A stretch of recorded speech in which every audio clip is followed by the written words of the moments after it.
Does he know that we've got... whoa. Bring that down. Bring that. Does he know that we have things going on in the second hour? Like, does he understand? Yes, he does. Okay. He knows he's got 59 minutes now. Good morning. It's Glenn Clark Radio. I'm Glenn. He's Griffin. Prince Charles is here as well. I am to understand that Drew Forrester is going to join us. Yeah, that's Charles. I'm to understand that Drew Forrester is going to join us, but good morning, Drew. That's better than he's offered in a long time, if I'm being honest with you. That is a serious upgrade from Drew this morning.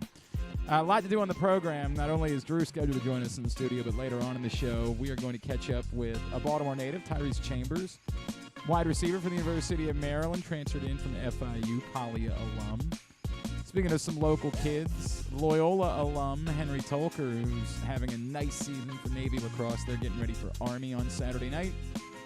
And some guy perhaps you heard of, Heston Kjerstad, one of the Orioles' top prospects, and who has come back with a vengeance since he's been able to return to baseball. Just coming in here and having breakfast. Come to your house and chew gum. I'm not going to bother you. Who are you? You're not. That's Charles. He's around. My name is Charles, yes. I'm going to to say, my name is Charles. from the yes. jump, I love the way you came in. You know, you just sit down, you own the room, just start having breakfast. I respect it. Don't encourage him. Charles is a good man. I like Don't Charles. encourage him. Charles is a good. No. Charles is a good young Don't man. encourage Cup of coffee. him. Just learn. Stop This- Cable. why He don't you just, learn, Charles. he just showed up here. Come in. This is how you He deal showed with, up- This is how you deal with the chicks. He You showed just up. Walk in and He you go, showed up late, and You he should watch showed Fast up. Times at Ridgemont High, and you'll learn from Mike Damone. Yeah, there you go. Right. Showed up late. Always play Led Zeppelin. I'm not late. Yes, you're You're late. going through your monologue. Show started at 10. Didn't move it back anytime. Showed up late and eating breakfast. It's called fashionably late. Just And they didn't have a said- spoon at Royal Farms. I think they did, but I didn't have time to look. I was in a hurry. Oh, were you? I had to get over here to be part So of this. you could eat your breakfast? Talk about how Memphis won without Jay Morant. Jay Morant. Yeah. There you go. How about Oh, that? Jay Morant. That's what he's got to offer today. That's what he's got for us. All right, Drew is here. Stinks. Well, that's what Dylan Brooks said afterwards. Dylan Brooks was going LeBron nuts. is kind of funny now. He definitely. I regret it. I regret He it. definitely only tries about We- 26% of the time. We had a chance to have a week without him, and we said to ourselves, "No, Bring him in. We'll go out. No, we'll go out of our way. He only tries about 26% of the time now. We'll go out of our way Do you disagree to with let that? him come in here." Yes, I disagree. I with do that. not. Well, I know you don't. You don't watch any games. I watched 4.5 or 5 minutes of that thing last night. Yeah, there you go. That's what you got. Dylan, LeBron's great. Dylan Brooks said he's Dylan Brooks terrible. went off afterwards. Said he's old. Said I don't respect He is no Is one. old. has he He is never old. seen LeBron? Like, LeBron's going to win 3 straight now. And Well, probably, but that Like- was probably always going to Well, happen. yeah, in but- fairness. The 40-point challenge was stepping it a little too far. Like, Oh, okay, because you're LeBron will, overshooting your LeBron will skis take now. that personally now, and Yeah. we'll just go out and drop 40 on him next time and not bother to pass the ball. It'll be a whole thing. All I right, don't how's remember your? anybody saying this about Jordan. But Jordan was terrible at this But I point. don't remember anyone Oh, ever you think they saying, just because they were just being kind to Mike. him? It was like they were being Mike. polite to him. you got to give it up, bro. Yeah, I right. don't remember Well, anybody saying that. A lot of us were, but you're I right. know. Other players were still showing I reverence watched for him. bits and pieces of, I don't know why I did this again. I watched bits and pieces of The Last Dance. And when they played that game in Chicago, Have you heard about a new show called Cheers? I have, yeah. You want to check that but one when out? they talked about, when they played the Wizards in the first round. Remember the dude? What was the name of the guy that scored all the points on him in the first game? Oh God! Oh, I don't remember. What was the Oh, name of the guy? I don't remember. And they got on the plane, and Jordan said, "How many did he have the other night?" And somebody said like 35, and Jordan said, "I'll have that many in the first half," and Yeah. he did. That's the way He it had like goes. 36 in the first Yeah, half. no, Who was the guy that scored all the I'm points? never gonna remember. I'm never gonna remember. That. Anyway, I took that personal. All right. Yeah, he did. He I took took it it. personal. They didn't. You want to set the meter today? You want to do that? Lamar-O-Meter. Settle Put it down. at 100. No, we're not going to do it at 100. Do you want to have a legitimate conversation or not? You're not I know. still talking I know. about this, are you? Hey, calm down over there. Put it at 100. Do you want to set the meter? Sure. Okay, but you're not allowed to set it at 100. I can set it, but I can't set it. Yes. What, All right, what's hang it on. at now? Hang on. The 90? Lamar-O-Meter is brought to you today by Glory Days Grill. Glory Days Grill, great food, good sports. I was just at Glory Days Grill yesterday. I mixed it up, I went with the cauliflower wings, but with honey Old Bay yesterday was the my. play for the cauliflower wings at Glory Days Grill. Glory Days Grill, great food, good sports. 93 as of yesterday. The only news, if you want to call it that, from NFL insider Pac-Man Jones, who Which Pac-Man Jones? Is that lunatic Pac-Man Jones? who doubles down on his assertions about the Ravens and DeAndre Hopkins by saying, quote, there's a strong possibility, unquote.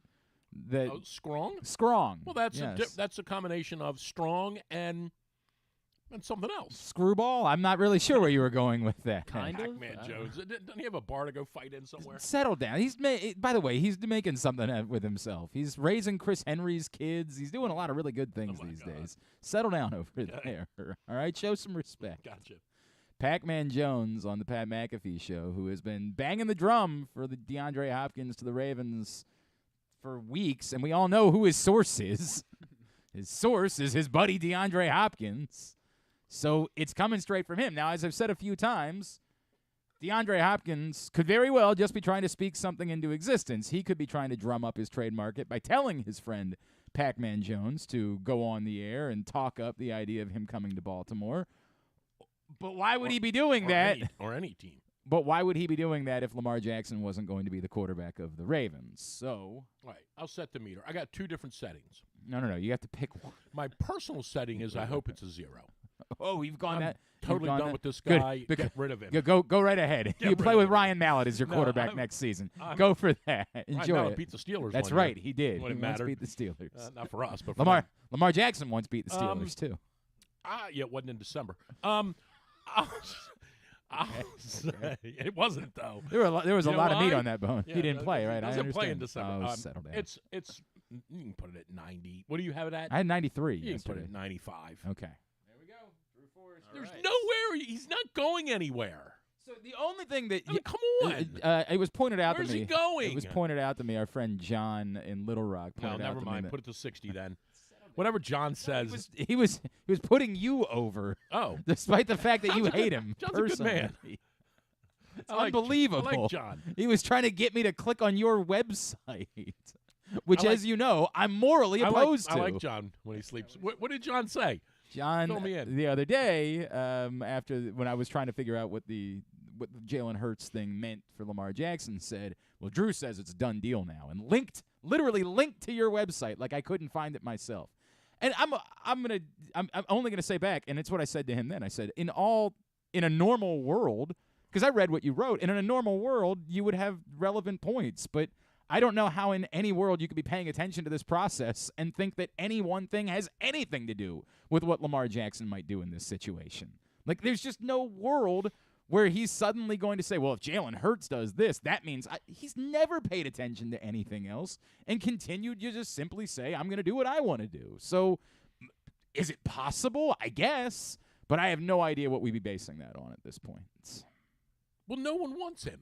He's not going anywhere. You have no idea if anybody. There's He's two had different 7 weeks to get somebody to want him. Right, no. You're saying it's for this season. Right now, given the parameters. No, I'm talking about right. Right. I mean, no, he's not going anywhere, and the Ravens know that. But you didn't. And he knows that too. What you wrote wasn't about this season. What you wrote was about him coming back and doing a deal. Correct. I'm saying I use the chess analogy. He is at checkmate. No. He doesn't have any. Sure. No, his still the leverage he still has is to say, I'll just play for 2 seasons and I'll hit the open market. That's okay. It's not okay. You can't lose your quarterback and get nothing. Okay, it's but not okay. But he's for this season. I'm just talking about for this season. Right, but there's he's a checkmate. He either signs this deal with them, right, or he doesn't sign the franchise tender and he sits out. What good's that do him? Well, I don't disagree what good does with that you. do him? Unless for whatever reason he's decided that's just the way it's going to be. Okay, but that doesn't do him any good. You say Not that. playing. I don't know what to try to figure out what this guy cares about is a very difficult thing to do. I guess. I get it. What you're saying is there's no tangible benefit from it. I don't disagree with you. He but if he doesn't have anything, if he what doesn't have any options. If what he cares about now is proving some sort of point, he has every right to do that. He might. Right. He might. That might be what he's trying to do. I can't judge any of it because I don't get it. But that's everybody's right. By the way, we went from eating breakfast to reading a magazine. I'm looking to see if my name's mentioned in it. Nah, I don't think you got to. I don't think you got a shout out in the new print issue of Pressbox. 95%. That's where Drew Forrester is on the He's going to be playing on opening day. For sure. I did this on Monday. If the question was he's the week 1 quarterback in 2024, where would your number be? I mean, part of that would be predicated on, does he do something goofy this year, like sit out, versus does he begrudgingly play for only $32 million, which I have no idea how on earth you could lower yourself to doing that. Well, and I've said a million times he's not going to do that. Yeah, you can't. No way you can ask a man to earn $32 million in 1 year. Right, that's an outrage. It's tough. If he plays 2023, and if there's somebody that knows about Drew's market value is like, I don't know, $26,000 a year, I'd say, in that range. Roughly. But I wouldn't work for that for long. Right. I mean, yeah.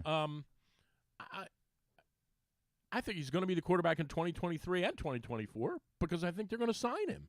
He's going to sign with the Ravens.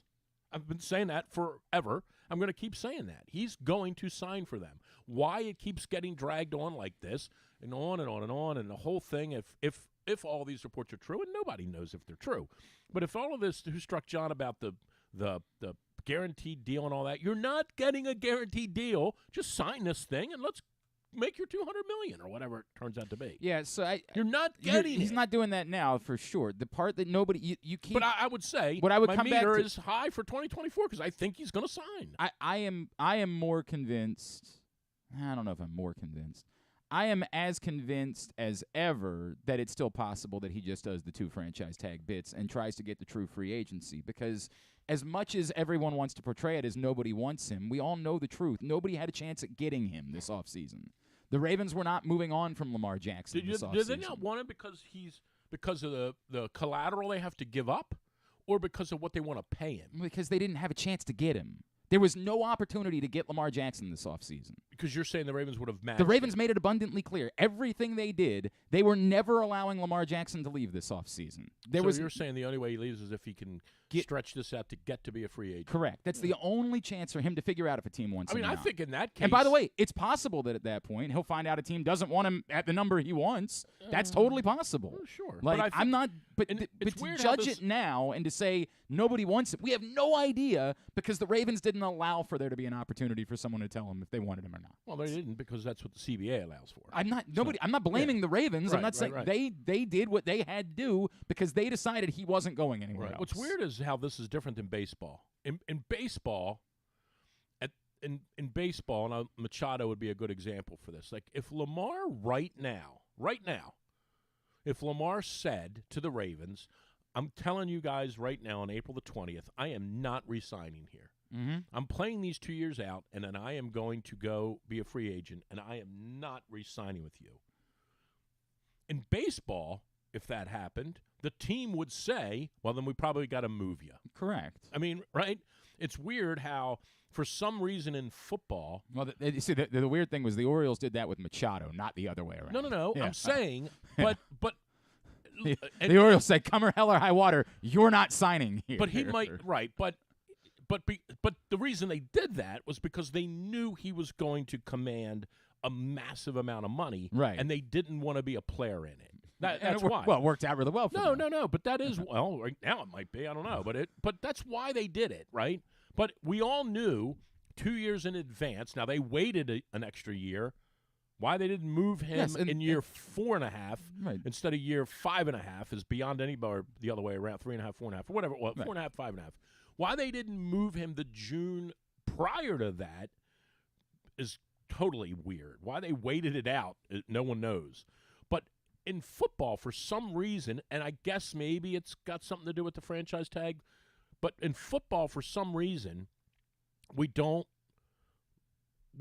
just don't have the same purview of it like they do in baseball. Like if Lamar said to the Ravens right now, I don't want to be there in 2 years, I want to go sign somewhere else and be a free agent. If he said that, your response probably would be, well, then we'll just move you now while we have some value for you, while we can get something for you, if you can. But in baseball, we're ready right away. As soon as you say, I think I'm going to go, I'm going to be a free agent, and you know what's going to, this is, unless they sign him, and you hope they do sign Rutschman, but you know this is exactly what's going to start bubbling with Rutschman. If not next year, we've been talking about it the year over after, and over again, but it probably will be as early as next year. People are going to say, are you going to give that kid $400 million for 10 years to play baseball? And if you aren't, he's gone. So what are you going to get for him? Like, now that next year might be 1 year too early, but it'll certainly be in 25. You'll start saying, is this dude going to re-sign here or not? Oh, I don't know who's waiting until 2025. We started having this conversation now. Why would you wait? Well, because they would say we're going to attempt to put together a window to win with him. And I do think there are multiple different conversations there. Let's just say the Ravens have been told by Lamar Jackson that he's not going to sign. They still then have to measure, do we have a chance to win something now? The Ravens know what everybody else knows in football, despite the fact that, again, some teams don't bother anyway, which is if you have no quarterback, you have no prayer, right? Like, you're irrelevant. We had Flacco and we won. That's true. They had a decent quarterback then, right? The era has changed. Look at the AFC. He was elite. It's a great point. He was elite. He did win a Super Bowl. But interestingly enough. And again, the NFC might feel differently at the moment because in the NFC, it's not loaded at the quarterback position at the moment. You feel like you could survive without having high level. The Eagles got to the Super Bowl with Jalen Hurts. They think very highly of him. I know. For what it's worth. They think he's outstanding. But a year ago, a year ago today, I would have said Jalen Hurts is going to sign for $250 million. So that's nuts. No chance. Agree. I agree. Well, they also gave him really good wide receivers. It's a novel concept that maybe some other teams should consider. But the point being, like in the NFC, maybe you feel like in New Orleans, you have a chance with Taysom Hill and some other. They have Derek Carr now. I know it was in all the papers. I'm surprised you didn't read it. Taysom Hill probably. They do love Taysom Hill. You're not wrong about. Actually, how is Taysom Hill not in Denver already? How has that not happened? I assume that's got to happen at some point soon. There's no chance he doesn't end up in Denver. In the NFC, you might feel like you have a prayer. In the AFC right now, you have no prayer. No prayer of being relevant without an extremely high-level quarterback play because you're staring down murderer's row at the quarterback position. Yes, Burrow. Yes, sure. Allen. Yeah, right. No. You got Burrow. It's like in Ted Lasso. We already. Oh, is that what you're doing now? Yeah, remember? It's Zorro. That's the bit you're doing. No, Zorro. Yeah, right. Did you watch this week's yet? I haven't, but don't tell me. It's jumped the shark here the last couple of weeks with the girls kissing. Which was you got a problem with girls? Was kind of interesting. Well, we've had boys kissing and girls kissing so far in 3 episodes. Right. We had Zava quit. Yeah, Zava quit. You knew that was happening. It's all set this up. This week was wild, man. Don't say a word. All I'm going to tell you is they went to Amsterdam this week. Don't say a word. They went to Amsterdam. It's all setting up for Jamie Tart to somehow comes down to Jamie Tart versus Nathan Sherry. By the way, the girl that Nathan finally bagged from the Thai restaurant, good move for him. Well, we don't know that's a done deal. That girl's a cutie. I don't disagree with it, but we don't know that. She might have just been feeling sympathy for I'd like to punch him right in the face, though. Well, I don't disagree with you on They did a nice job with that character. But I've told you a million times before, the redemption story is always going to be his. It's always going to be him. I'm going to punch him right in the face if always going to come back to him if in he the hurts end. Ted. You've really worked up about that. Already did hurt Ted. It's true. Yeah, significantly. Anyway. He was the one that went to Trent It's Krim. Burrow. Well, he's Van Damme, actually. It's Burrow. All right. Anyway, the moral of all this being. Where did Hakeem Hart go? Kansas? What are we doing? Enter the draft. Huh? What are entering the draft? So am I. Yeah. Lord. What are we doing? Where on earth? We're trying to have a conversation. Where and he just said, "Where did Hakeem Hart go?" He could be like an NBA anyone player. cares. Like there's anyone on the planet that's that concerned about Maryland's the school. Right, but he doesn't play there anymore. No one cares. Like, please, by all means, go to Kansas. Lord. Go right ahead. Enjoy Where your is time Livingston there. going? The big boy. Where's he going? Hunter Dickinson. Yeah, where's he going? Pay attention, Charles. This is high-level stuff we're doing here. What are we? I can only say to 11. The slander for poor Hakeem Hart. I'm so sorry. Oh God. You sure you don't need to duck out a few minutes early today? I can only stay to 11. Sure Where's he going, Dickinson? Kansas giving him the most money? I assume. Would you like to be in those conversations? Fun fact, I went to elementary school with Hunter Dickinson. Look at Did you that. really? I am convinced I threw him his first alley-oop. We had a 6-foot rim Let me tell at you our about him elementary real school. quick. You could pass and this I'm on. Do you know how to get almost hold of him certain still? of it. He's a loser. Hey, Tell him Drew said that. Yeah, you know. Tell him. You tell him. You get a hold of him and you tell him. He got big time, you know. Loser. All right, Turgeon was right. Turgeon was right. Turgeon. By the way, Turgeon put together the Sacramento Kings. Boy, he really molded them. No doubt. Thank Mark Turgeon for that. How good are they, by the way? How good are the Kings? Good. They're pretty good. They're pretty good. All thanks to Mark Turgeon. Without Mark Turgeon, they'd be nothing, the Sacramento Kings. Expert and award-winning A.J. Michaels Heating, AC, Plumbing, and Home Performance will improve your home's energy efficiency and comfort levels. AC season is coming up fast. New rebates and discounts are available. More at ajmichaels.com. I don't disagree. It is definitely AC season. In the heat rises in our house. It is time to turn the AC on. That is a fact. All right, Lamar-O-Meter 95%. Brought to you by Glory Days Grill. Great food, good sports. I actually don't even have I'm not even going to fight him about it. I was going to go to 94, so 95 is fine with me. So let me go back to the DeAndre Hopkins conversation. I'm here. Why would I interrupt him? No, I'm listening. Why would I interrupt It's important. Somebody's checking in to tell me why you would should do the show instead of Glenn. I'm like, I don't know that's... Next week, he's just going to come in with his own book. He's just going to come in, maybe some swings in while he's sitting here. We're just going to continue to do that. Is it the president? Is that what you're dealing with? No. I'm just dealing with somebody making fun of you, and I'm like, Glenn knows what he's talking about. Well, hang on. I might agree with them, actually. That might be the case.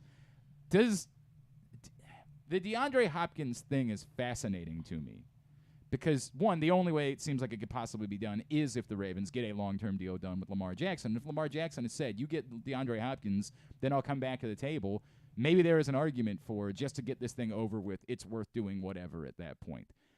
I know that everyone is convinced that the price is not all that significant, right? Like I saw Bill Barnwell suggest that you could maybe swap your first for their second if you throw in a fourth or something like that. Okay. And that sounds like a reasonable price to pay. I think the Ravens are going to try to move back anyway. Now, they'd be giving up another pick, so they'd be down to 4 picks in this process, and there's just no world in which they want to do that. But would you rather them go after DeAndre Hopkins or say, no, this isn't the right way to do business, even though I know you say all the time, the only way they've ever found wide receivers is trading for them. But to put all of their eggs in the basket of multiple 30-plus-year-old wide receivers seems like a questionable move. I would agree. I mean, but you're still looking at whatever they do at this point. They have Beckham. To whatever degree you're confident in Bateman, I still think Bateman is a wild card because of his injury issues. But you have those two. You have Duvernay. You still need somebody else. I mean, you can't. You're not getting by with these. You're not getting by with these three, particularly with those two that are legitimate, because there's just no possible way you can have confidence they can both play 16 games. I'll take that back. Well, they play 17. 17, Lord, right. There's no way that they're playing all the games. So you need somebody in there, right? And I get it, and I have always said, 30, 31 seems to be the magic number where they start to, show their wear and tear.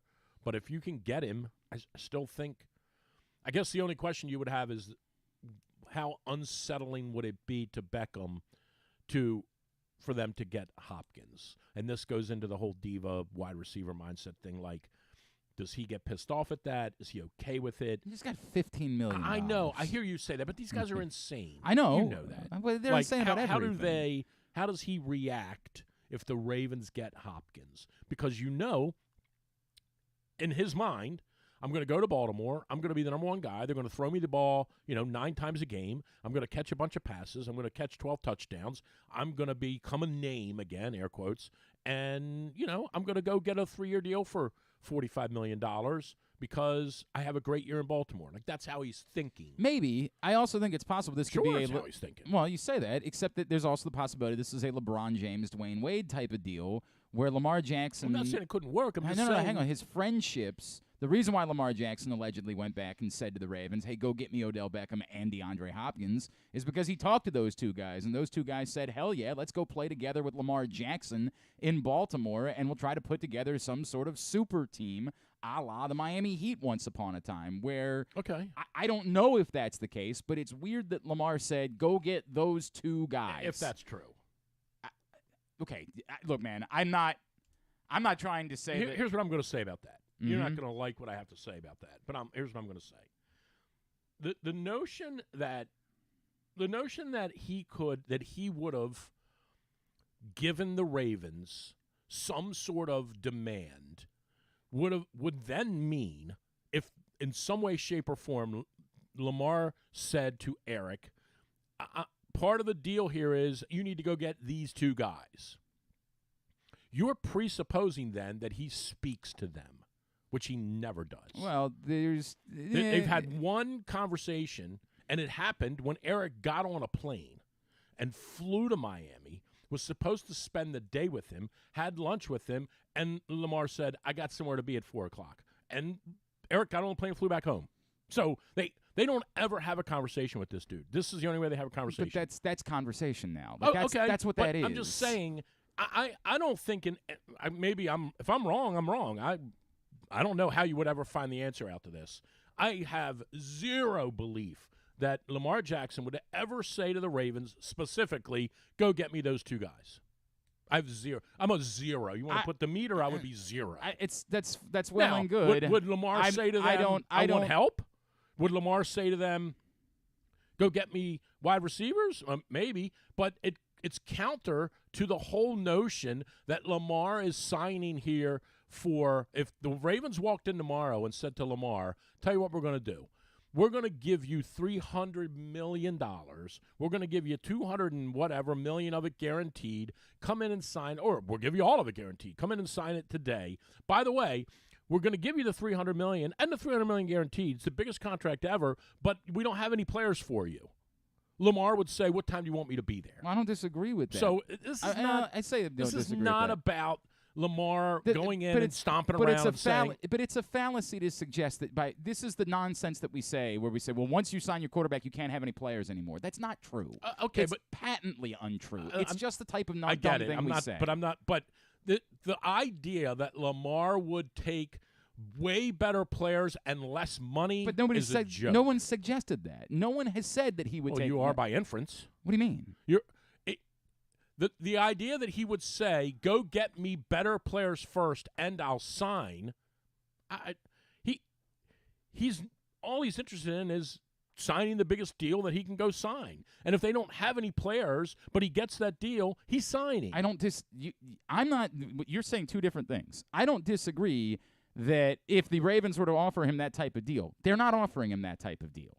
And maybe the path to, I'll take the lesser deal that I don't want to take but I'm going to still try to use the leverage that I have, which is, again, you need a quarterback this season. You can't not have me play this year or you're effed. So you want me to show up and play, this is what you're going to go do to get me to show up and play. And I would think that he would say to them, I want to have better players, but to think that he stomped in there and said, you get me these two guys, I think that's just outrageous. I don't think that. Look, man, whatever your opinion is about Michael Lombardi, I also don't think he flatly makes that up. Michael Lombardi is an extremely plugged-in person. Well, there are only two places he could hear that from. Well, with any legitimacy. I mean, they could hear it. You could hear it from a secondhand source, obviously. But there's only two places that story could emanate from. Well, okay, but we also Lamar or the Ravens. Unless for some reason Bill Belichick told him that. Unless for some reason Bill Belichick said, look, I've been trying to talk to Lamar. Lamar's not coming here, and this is what's going on there. And Bill Belichick and Michael Lombardi, we happen to know, are extraordinarily close. So, well, how would Belichick know that? Because Belichick could have talked to Lamar. Okay. I don't know if you heard that, the Patriots could be in on Lamar Jackson, and he could have been told. That's what I said from the beginning. Right. I thought he would go there. I'm not saying I know any of these things, but I can do some simple math to say who is Michael Lombardi's closest confidant in all of football, and is it logical that person could have been talking to Lamar? Yeah, I can make all that math work. And I could totally find it possible that it all could play out that way, that Lamar could be saying, look, this is where we are. You want to talk to me? We'll talk. But I ain't doing this thing anymore where you don't bother to give me any wide receivers. I just don't think those days are over. I don't think that's his mentality. That's just my opinion. Well, it hasn't been his mentality. His mentality has been to be a good person. Right. I just want to play football. Give me my $300 million. I don't care if we got Charlie Brown out there. But if just give me my money. But if they're trying to negotiate against him by saying, well, you haven't put up the production of other players, at some point, does he not have the obligation as a negotiator to break and say, because you've been giving me garbage to throw the football to? You watch what you say. That's about right. James Borchet. Great point. He almost caught the game winning. Got his name right. It's Porsche. He almost caught the game winning touchdown. That's right. He almost did. That's a great point. I mean, he almost think about it. He almost did something once. That's a great point. He almost caught the game. At some point, if I'm doing negotiations, I'm going to say back to you. By the way, all of this that you're saying is right. All of it. And this is why you should have somebody who knows what they're doing. I don't disagree with that. For you. I don't disagree you're right. with that. You could do this, as dumb as you are. Right. And I'm not going to disagree with that either. Right. You could do this. All of us could do this. Well, those two couldn't. But you and I could. Charles maybe. Charles is a smart guy. Where'd you go to high school? It was some highfalutin place down in D.C.? Yeah. Basically. In Northern Virginia. Yeah, okay. So we'll give you the benefit of the doubt. Garrett, not so much. Right, correct. But anyone could do this. No disrespect to the girl that did it for Jalen Hurts in Philly. Mm-hmm. Like, anyone can do this. Well, she did it despite the fact the Eagles gave him wide receivers. No, but I'm saying anyone can do this. She still managed to get him all the money and make him that valuable. You just have to be able to, as an agent, you've got to be able to sift through what your client believes and what the truth is. And you have to be able, I did this, I sat in rooms with these guys and told them what I thought of their players, and they did exactly what you just said to me. Did Billy Ronson get us $200 million fully guaranteed? And they, rest in peace, Billy. They, no, nice job, by the way, making fun of a dead guy. I'm not making fun of him. I love Billy Ronson. And this is where the players who do it are really, really rolling the dice. Because they don't, and this is not a criticism, it's the way they're wired. Players don't have the ability to make an honest assessment of themselves. They just don't, because they see things in the image that they want to create and they want to portray. And that's why you need someone that they trust, and that is not an easy thing to do. Right. You need someone that they trust who says, and he's a good example like of this. He's a very good example because he has I'm just making these numbers up. If you put the left side of the ledger sheet had all of Lamar's positives, and on the right side of the ledger sheet you put all of Lamar's negatives, his positives are 17-4 or whatever. Like, his positives far outweigh his negatives. But the negatives matter, and the club then portrays them in the most spotlighted fashion they can to say it's all whataboutism. Yep, you do these 17 things great, but what about these? The players very rarely ever admit to any of the negatives, but the agent, if he's good or she's good, has the ability to say, look, I'm just telling you, I know you want $300 million. I hear you, and I know you think you're worth it, but here's why you're not going to get it. Here's why. So here's what you're worth to me. And I'm going to go try to get you $275, but you might have to settle for $260. Let me get you the extra $15 million. Like, I'm just saying, that's the I had an agent. I understand. When I was in the soccer business, and I only had one real team that when I got out that wanted me, and I said to the guy that was representing me, who's actually in Baltimore, I said, for me to move to Buffalo, this is what I would need. Right. Here it is. This is what I would need. And he immediately said, well, you're not going to get that. And I said, well, then I'm not moving. Yeah, you're good. And look at it. You're killing it. Yeah, right. Yeah, and he came back to me and said, hey, look, I had a preliminary discussion with them. I think I can get you somewhere in the neighborhood of that, but I don't think I can. And that's how it goes. But when you're doing it yourself, right? And in Lamar's case now, there is probably almost no argument that he's looking at this far more now from 35,000 feet saying, I dug in, and if I give in at this point, it looks like I screwed this thing up. That would be what I would say. Like, he's digging in for better or worse, and maybe it winds up being for better. But I think part of this now is just I'm not losing. Well, I think that has to be part of it. Because he's been hearing this for 6 weeks. Right. Dude, you screwed this up. Right. You should have had an agent. But I shouldn't But the interesting part about that is still the offer that's on the table is still the second most guaranteed money. It's still more guaranteed money than Jalen Hurts got. Like that's you so, assume that's still on the table. I mean, if they're trying to negotiate him with him now, they might as well go ahead and trade him. But I'm just saying, you assume that's still on the table. But then there's not going to be a deal done. I mean, like it's just not going to happen if they try to take that deal off the table. They're not going to get a deal done. Like he's just going to say, "Forget it. I'll go to free agency at that point." You're not going to try to F with me that way. There's an agent would tell him to do that at that point. If they tried to pull back the offer they made, an agent would say to him, "No chance in hell you're signing now. Right. You're going to go ahead and play this out for 2 years and go to free agency and deal with it then." But the point being, he's got the ability to turn around to you and say, "What do you know? You're telling me I need an agent. I did better than Jalen Hurts has done. What are you talking about? I need an agent." Well, you don't have a contract. That's fine. You haven't signed. But that's what he would say to you, is that because I didn't want to. An agent's not going to make the difference to that. I've got more guaranteed money. I still agree with you. I still think you should have one. But we can't ignore fact when we give that opinion. The fact would still be he had a better fully guaranteed offer on the table than Jalen Hurts got. That matters in this conversation. I don't know why and how the Eagles even gave him that much money, but that's neither here nor there. I'm not. I mean, if they can keep their wide receivers around, I think they're going to be just fine. They got to figure out if they can keep those wide receivers around. All right, when we come back in, we're going to talk about the Orioles, who didn't allow a run for 2 games, which is nice because we thought basically 3 games. If you more or less, right? It was the first inning on Sunday. Yeah, it's more the better part of 3 games. Well, I got my tickets. You're going this weekend? No, playoffs. Oh, okay, very good. There's Drew. We'll talk. I called it from the beginning. We'll talk about that. 77. And for whatever reason, I'll let Drew chime in on the cockamamie rules that the Atlantic League's going to try this year. Hey, Osei, have you seen all of Maryland?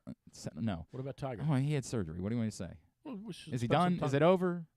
Yeah, it's pretty close. All right. Well, I mean, it was pretty close to that beforehand. Well, I mean, I don't know what he's trying to accomplish. Meaning, is he going to play?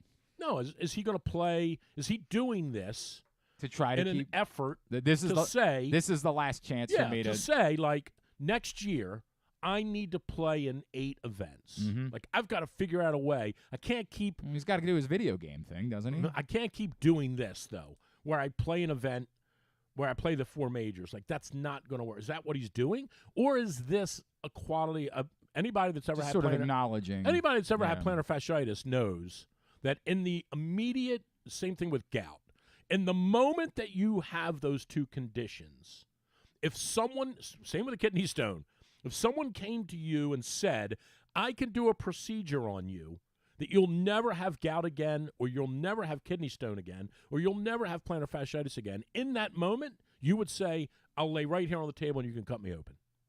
In the moment you're experiencing that pain. I get it. Because I've had them all. I get it. You would say, now, the fortunate thing about gout is they've created a medication you can take that pretty much eliminates it. But the other ones, plantar fasciitis, you can't get rid of it. So if this is a quality of life thing for him, I totally get that, 100%. And just saying, look, this is it. I don't ever want to deal with this again. Right. And you can't play golf with it for sure, as you saw in the final few holes of the Masters. So I do think he's done. I hate to say that. I think he sees Mickelson. And this goes back to this commentary a minute ago about Lamar and, well, not about Lamar, about all athletes globally, world-class athletes. They never think it's over. They're never willing to admit they've lost it. They're case in point, like Michael Jordan, right? Mm-hmm. Playing around there with the Wizards. Mm-hmm. They never want to admit it, right? Tiger sees Phil and says, "Dude won the PGA at 51. Yep. Just finished contended second at the Masters this year. If he doesn't play poorly on Thursday, he might have won. Has changed his body. If Phil can do that, I used to beat Phil with one arm. Right. If Phil can do that, I can do it. What Tiger's dismissing is that Phil is, if you took a 53-year-old, a synopsis of all the 53-year-old men in the country, he's Phil, about as healthy as 100%. Tiger, if you took a synopsis of the 48-year-olds in the country, he's in the bottom 10%. Yeah. So I get it. I think he sees Phil and says, "Man, if I could get healthy, I could do what he's doing." I don't see that. Yeah. I just don't. Yeah. I don't.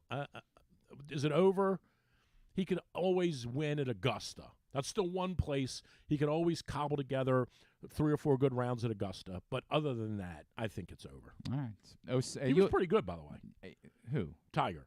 I mean, given in context. He was pretty good for a while. Yeah, I don't know if you remember. Yeah, I barely remember. Barely remember at this point. Right. Hey, Osei, have you seen all of Maryland's minor league baseball parks? PressBox is giving you the chance to check all of them out this summer.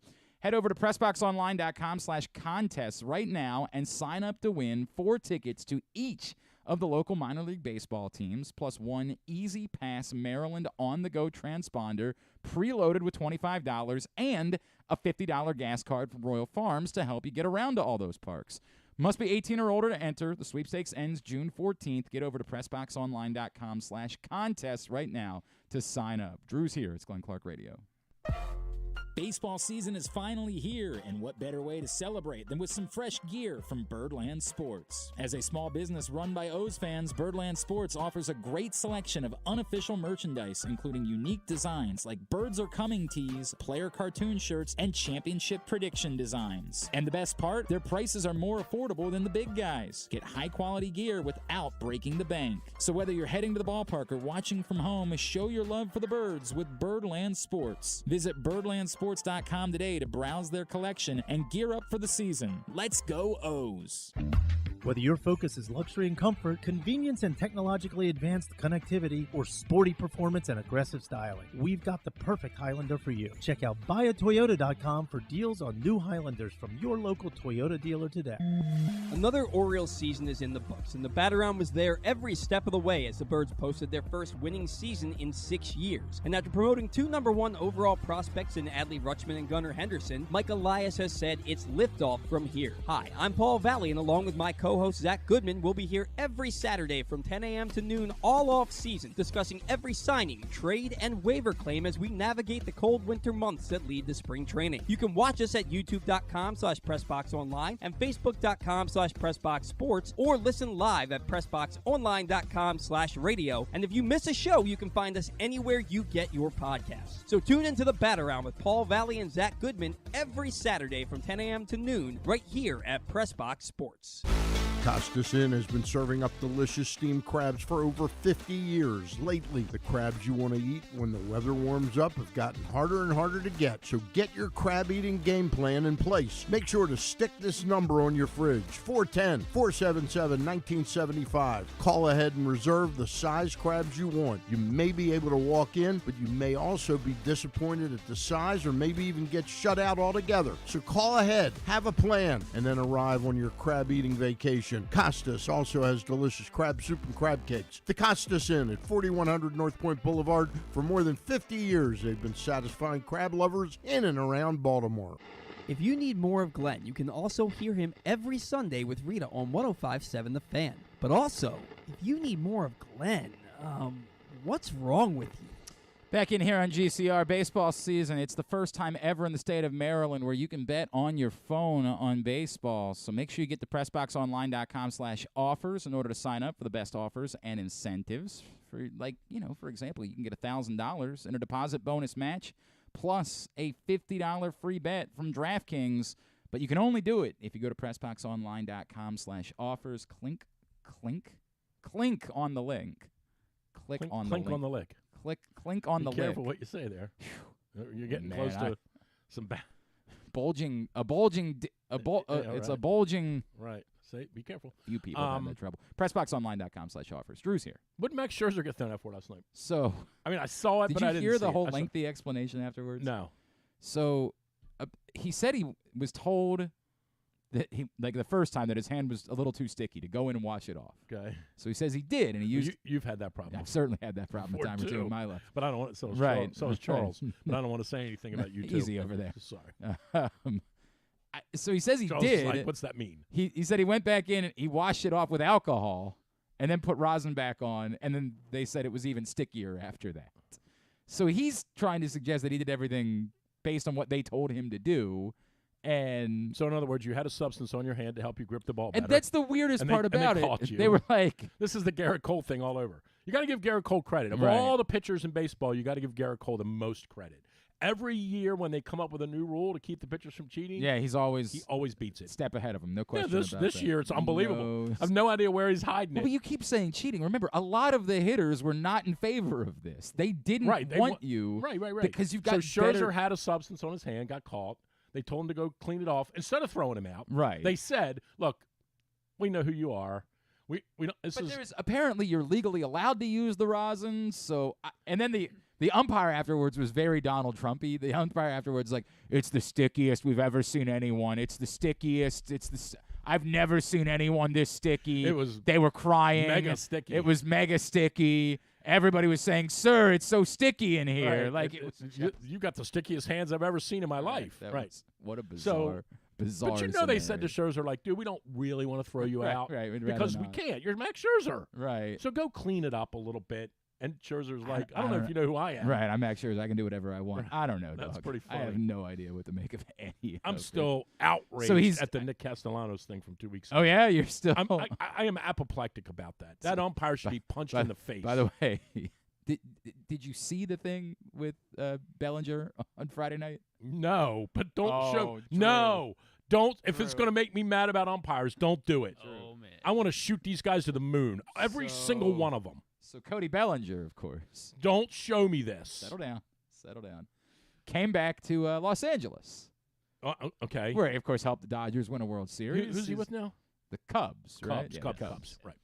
So he comes back to L.A., and everybody there is very excited to see him. So what do? Don't show me this. They give him, of course, a standing ovation, which is beautiful, right? They should. It's exactly what you'd expect in his first at-bat back. So it's beautiful. Helped them win a World Series. Beautiful, right. Don't read the description because it'll give it away. So so he's getting a standing ovation. He's getting an ovation. They're all happy to see him, and so he wants to acknowledge them. And then he gets a pitch clock violation. He gets strike one. I'm telling you, that rocket that Elon Musk has going up today. Well, I'm not going to trust that one. Get all the umpires on it. I've seen how that guy runs companies. Somebody else is going to have to make a rocket. Get every umpire on that rocket. Okay, you know what? I'm with you on that one. Get them all. If it explodes, I'm not going to be bothered. Get every umpire on the rocket and shoot them up there. I thought you meant we needed to get on the rocket. I'm going to choose. No, just get all the umpires on the rocket, shoot them up to the sun. No, I'd said I greatly appreciate the fact that the umpires are going out of the way to make sure we don't miss them. They are making sure. Here we are, right? Here are the four of us. Charles is first base. He's somewhere. Yeah. Here we are. All right. Hey, boys, a big series here in Baltimore. Listen, I haven't worked with you much, Charles, and I haven't worked with you like Griffin. Glenn and I see each other every other week or so. I want to remind you guys of something. I'm the crew chief. I want to remind you of something. There's probably going to be, it's Baltimore, so there'll be 8,400 people here tonight. Listen. Well, they don't play the Athletics every game. They came here to see us. Correct. Charles, you remember that, right? They came here. Yeah. There's going to be girls lined up, want you to take them to They're here for Charles' debut. Yeah. They want to see Charles. They came here to see you. Yeah. Griffin, they came here. Remember this now. They're here for us. These people are not here to see Mike Trout or Shohei or Aaron Judge. They're here to see the umps. That's why we get whatever we want on our rider. That's the way it works. Unbelievable. That dude that threw Castellanos out, they should bring a 2x4 out. We've got things to do. And get the Philly fanatic to hit him in the face with it. Hang on. Two things really quickly. What's more relevant to you, the Orioles pitching struggles before the second inning on Sunday, or the fact that they've been completely dominant for now the last 26 innings? The struggles before. They played the White Sox and the Nationals. The four of us could maybe beat the Nationals. Well, the Nationals are terrible. I'm not going to disagree. The Nationals might Although win. They only scored 5 runs off of them in 2 They games. might win 60 games. Might. I hear you. They're terrible. Hear you. If that's the one thing that's concerning about the Orioles long term. Although what was wild was when they made the move yesterday. Cano dude looks like a monster. So Griffin and I had a moment where we've been trashing Orioles pitching, but when they had to make a roster move yesterday, we're like, well, who do we really want to see gone? You can't get rid of Cano. You can't get rid of that Colombe dude or whatever. He's been great. Is. Yeah, Colombe. Who do you get rid of? Well, they got rid of Gillespie, and I get it. Okay, but he's terrible. That's the funny thing. You would say that, I know, but he's actually but he isn't terrible. He's actually been semi-effective this season. Get rid of the Voth dude. He's terrible. But then they don't have a long man. That's the problem. So Voth is your answer. He's been the worst, but we both said the same thing. But if they give up 5 runs tomorrow night in the by the third inning, somebody's got to come in and eat 4 innings. Right, correct. Wells is starting now, so it wouldn't be him either. Yes. So you have one option as a long man at this point. That's why it's got to be Voth. Right. Now, if at some point they want to kick Voth out for DL Hall, I'll be totally on board with that. Right. They want DL Hall to be a starter, but Dean Kramer certainly re-solidified his spot the other day, at least for another couple of starts. So I don't know where that spot in the rotation is coming. I get it, injuries will occur at some point. I'm probably with you that I'm still more concerned than not about the pitching, but I don't have any problem with saying let's hope that this But even if they do this, even if they, as crazy as this sounds, even if they do 3 weeks bad, 10 days good, that's enough. If the offense can continue to perform the way that it was, this at the is a season. huge swath of the schedule for them. They're 11-7 right now. So you say they should be making hay against Detroit and Boston. They play the Tigers, right? the Royals, Boston, and maybe the Tigers again. It's in that. It's definitely Tigers, Boston, Royals, and in this stretch of 16 games. Sounds right. If you break down the 10%, they went 9-7 in the first 16. It's Tigers, Red Sox, Tigers, Royals. Okay. So think about it. They went 9-7 with an asterisk because they really went 10-6 if not for that maniac dropping the ball. Right, field. that's a great point. Yes. So they went 9-7. They should easily be 20-12 after this. Okay. Easily, they should be 11-5 in this 16-game stretch. 11-5 is a lot to ask for. These teams are terrible. They're playing, but it's just a lot to ask anybody to be. They're terrible. They're playing the Royals and the Tigers. I hear you. But half of them are on the road. But listen to me. If you think about this, if you get to 20-12, just get to 20-12. Have you seen the odds now for the Rays making the playoffs? Well, it's unbelievable. It's what you can 100%. do when you're 17-3. Right, you've just stockpiled. The odds have changed. Unbelievable. If the Orioles can get to 24-13 through 37 games, it's far more difficult for you to cough that up as the season goes on. I understand that. I understand. And I thought think process. so much of this is about this unbalanced schedule. Like they're now going to have so is everyone else. Right. But they're now going to have a dozen more games of play, maybe even more like 16 games. It's not going to help them win the division, but nobody else. No. The Rays are winning the division, so that's irrelevant. The point being, it helps that all three wild cards could come from the AL East. 100%. Because they can beat up on everybody 100%. else. Like, it's totally plausible. This is a huge 16-game stretch. What they can't do in this 16-game stretch is go 7-9. Seattle is still probably going to be in the conference. I'm not to dismiss Seattle. They're definitely even going to look be at Texas now. Texas now, DeGrom's out for a couple weeks maybe, but look at what Texas is doing. So they spent a bunch of money. Right. So anyway, this is a big 16-game stretch. They need to stockpile. I'm actually not gonna disagree with you, which is a very weird feeling for me. Well, I follow baseball. Do you though? Do you? I know the A's are going to Portland. That's exactly right. They're headed to Portland. Well, that's over, right? How awkward is it that that's over? They said it yesterday. How funny is it? They put out a press release and said, "Hey, we know you guys are disappointed, but we're moving." How awkward is it that they're going to have to keep playing there for a little while? Like at least one more year. Typically, if not when you move, like in football, there's a college stadium you can play at for a little while in order to just get it over with, right? Now, in fairness, the Raiders didn't do that. The Raiders did the same thing the Athletics are going to do, where the Raiders were like, "Yeah, we're moving." You think we've been tortured in Baltimore? They've lost 3 teams. You think they've been lost tortured? 3. They had 3 the professional A's, sports by the way, franchises. have been around as long as I've been around in terms of like my age, my generation. The Oakland A's, no disrespect, the Oakland A's are more entrenched in Oakland than the Baltimore Colts were in Baltimore. Wow. Think about it. Wow. They are. No, you're right.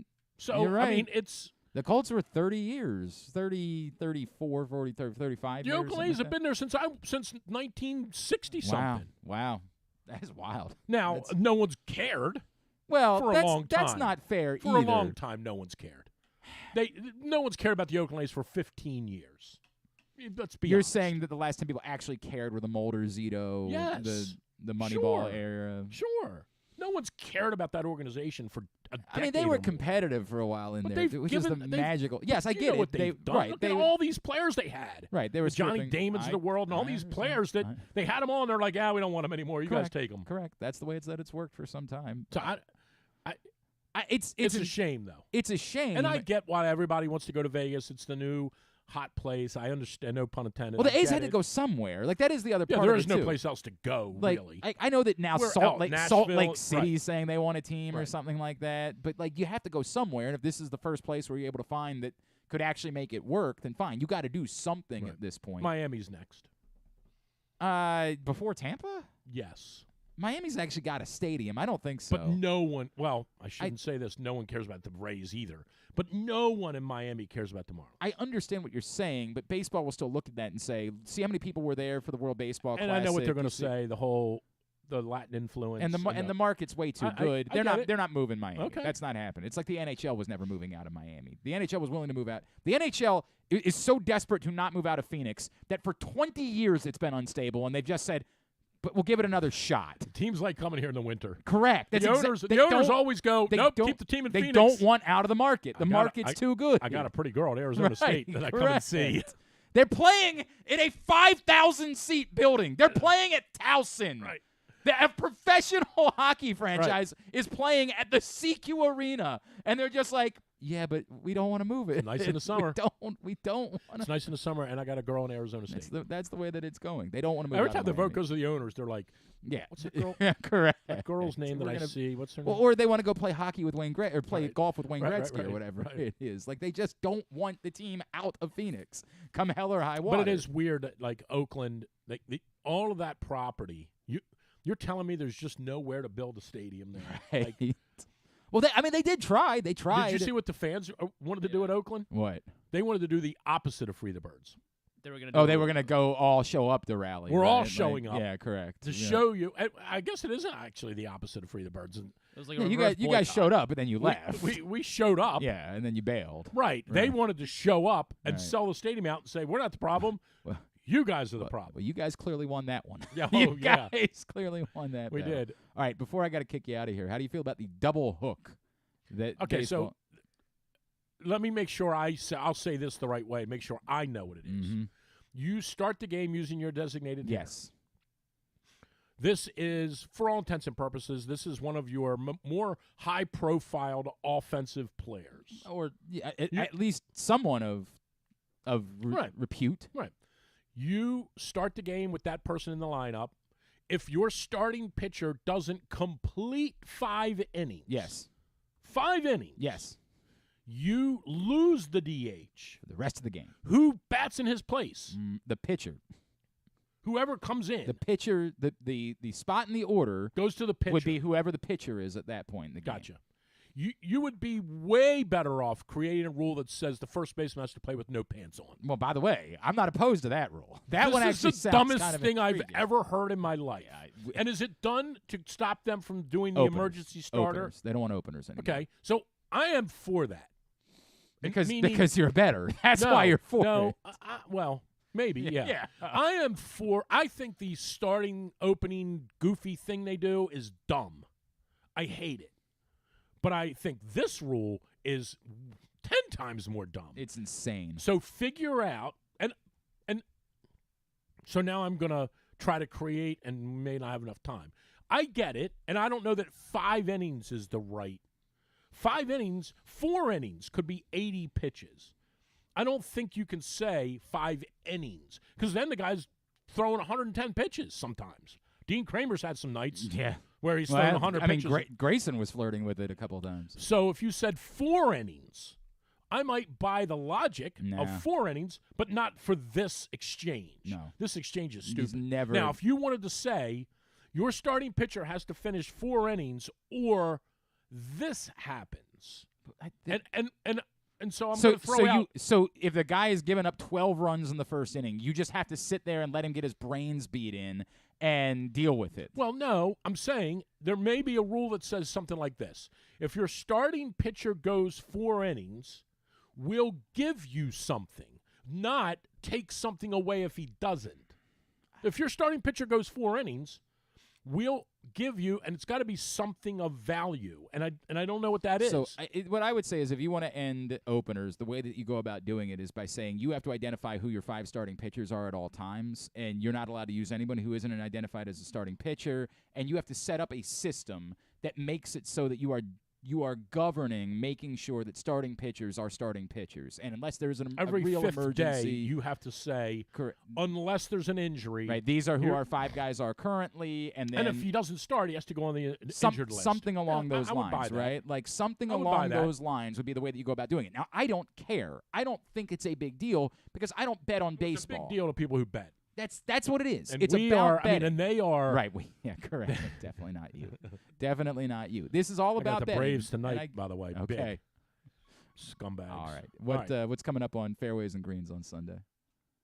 Oh, hell. Yeah, you're going to do it again. Correct. I know it's a big week with the Zurich Classic I know. this week. I don't know. We'll figure something out. You're going to figure something out. We'll figure something out. You're a year in, and you've reached that point. Made it to the 1 year mark before he said, you done the bit where you walked into Caleb and said, what do you got for me today? We'll figure something out. All right. This Sunday, I got until noon Sunday to That's figure it out. That's a great point. You got plenty Give me of a time. break. All right. At It's a Hooded Foreign on Twitter, drewsmorningdish.com. Thanks for we actually mixed in a little bit of sports talk today, which was it was a novel concept. What an idea. It's boring. Good to see you, pal. That's Drew Forrester joining us here in studio.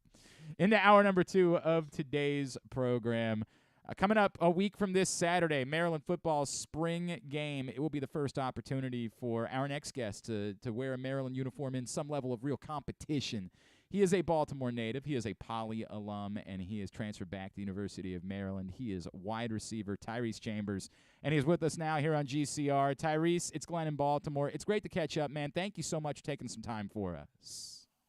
Yes, sir. Absolutely. Thank you for having me. It's great to chat with you, dude.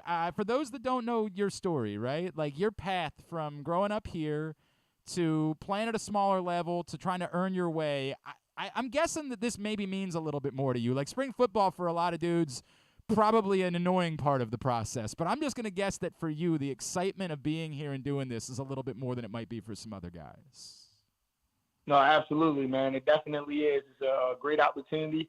Like you said, man, I didn't always have this opportunity to be here doing what I love to do at my dream school, man. I had to work up every level of college football. Probably like the only person in the world to play every level of college football, junior college to FCS, FCS to FBS, and FBS to Power 5, man. So this is a dream come true for me. Yeah, how much do you feel like you still have to prove, right? Like you got here, you did all of that work, but now there's got to be a next step to that, right? Like you're at wide receiver now at this point. Like how much is it that you feel like, hey, the work isn't done yet just because I got here? Nah, man, it isn't, man. And like I was always taught, every top of the mountain is the bottom of the next. So this is just another step up for me. I still got to prove myself to my fans. I still got to prove myself to my coaches, to my teammates. I have to prove myself at the University of Maryland now, and do it one more time before obviously I want to play on Sundays. No doubt, man. Tyrese Chambers is with us here on GCR. Tyrese, let's go back a few ways, right? You're at Poly, and offers aren't coming in. Was there ever a moment where you doubted yourself? Was there ever a moment where you said, man, I know I can do this, but I just don't know if I'm going to get the opportunity to? Yeah, man. It's been a lot of times where I look myself in the mirror, man, and ask myself, you know what I'm saying? Like, is this for me?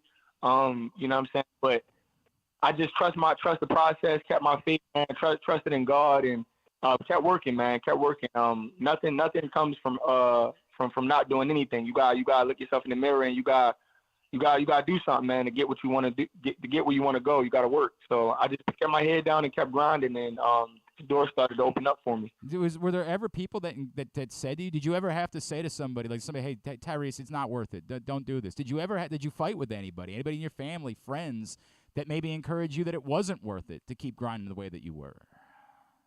Yeah, man, it's crazy because it be the closest people to you telling you that you can't do it or you're not going to be able to do it, and doubting you and stuff. And every decision that I made, people disagreed with it. But the decision for me going to junior college, people wasn't really too big on that because a lot of kids don't make it out of there. So it's a scary process.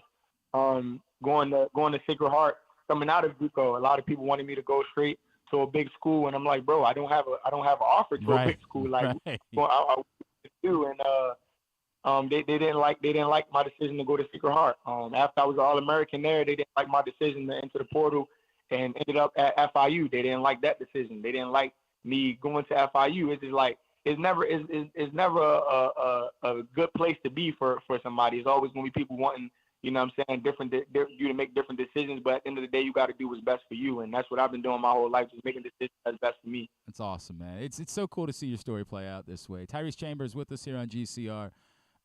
Going through everything that you've been through, putting that uniform on for the first time, back, it's close enough to home, right? Like, not really home, but damn close enough. What did it mean to you the first time you were able to just put a Maryland uniform on and say, this is real for me, I'm playing for my home state school? Man, it felt unreal, man. It's a crazy experience. I used to look up to Diggs and a lot of other players that come through here when I was young, and I watched a lot of players come through this school. I used to, you know what I'm saying, back in the days when they had the helmets with the silver and white helmets and all the different crazy uniform combinations and the turtles. Just everything about the University of Maryland was just a place that I always wanted to be since a child. And it took me a little while to get here, but when I finally got here and I finally put on the jersey and just looked myself in the mirror, I was like, dang, man, I'm finally here. It paid off, and it's just a crazy experience, and I'm just thankful to be able to do it. So the script helmets, did that mean anything to you? Like, are you too young for that to have been something that registered with you, or were you as hype as everybody else was when you saw them come out? I was hyped, man. I was hyped. Coach Loxley, you know what I'm saying, we started talking about championships this year, and if I'm not mistaken, that's the last time Maryland won a national championship. It was in those type of uniforms, those type of helmets. So we obviously trying to get back to that tradition and get back to those old days, man. That's what the fans wanted, and you know what I'm saying, that's what we gave them. And it's a beautiful color coordination and beautiful uniform combination, and I'm excited to be wearing it this year. That's really cool. Obviously, fans are really excited about those script helmets, dude. Like, they are losing their minds, which is funny because I kind of dug the flag helmets, but I get it, man. Like, it is a throwback that people are fired up about. Tyrese, you show up. It's one thing, if you had gotten to Maryland anytime, for you, that would have been a big deal. But to get to Maryland at a point where you're going to have one of the best quarterbacks in the conference throwing the football to you, how much more exciting is it for you to be here, to be at this level, and to know you're going to be catching passes from a legit NFL caliber player? And what's that connection been like as you've been developing it with Leah? Oh man, it's crazy because I was actually just with Talia a couple of minutes ago. We was just grabbing some food and stuff. That's and cool. chopping it up. But we have a really good relationship, and I always ask him questions about, you know what I'm saying, coverages and different types of how you want the route to be ran, and just a variety of different things, because he's obviously been doing this for a while too, and he's seen a plenty of defenses, and you know what I'm saying, what defenses look like and how to run certain routes a certain way, that he like it. And we conversate all the time about those things, and he helping me become a better player as well. And I'm excited to be here with him. He's one of the reasons why I decided to come to Maryland. Also because I knew that he was an NFL caliber quarterback, and I know that he was going to give me a lot of opportunities to make some plays. So it's exciting. It's an exciting time for Maryland football, for both of us. I want to talk more about that, man, because like, as a kid that's from here, there wasn't – obviously you would have loved the opportunity to play at Maryland, but not every kid that's been from here has been inclined to say, hey, I want to be at Maryland. We've seen so many over the years go to Virginia Tech or to Penn State or to West Virginia like Tavon Austin did, right? Do you feel like the tide is turning? Do you feel like with Mike Loxley being the guy that he is, the success that he has already established, do you feel like the tide has turned for more kids that are coming up in Baltimore that are guys that are going to have choices to decide, like, they're going to want to come to Maryland as well? I feel like it's definitely going to change. I feel like a lot of eyes is on me right now. Me being one of the older kids from the city, a lot of kids from the area look up to me, and they're eager to see how things work out for me up here. And I feel like that's ultimately going to decide a lot of kids' decisions back home about coming to Maryland too. It's like Diggs. Diggs came from where he's from and came to Maryland, did what he did. A lot of kids from the area started coming to Maryland as soon as he did it. You got the big 5-star kids like, obviously like Rakim Jarrett deciding to come to Maryland after Diggs, and it's going to be so forth and so on. So I'm kind of trying to set that trend for Baltimore. You know what I'm saying? Open doors for the kids in my city, and produce and have fun, and show them that staying home isn't a bad thing.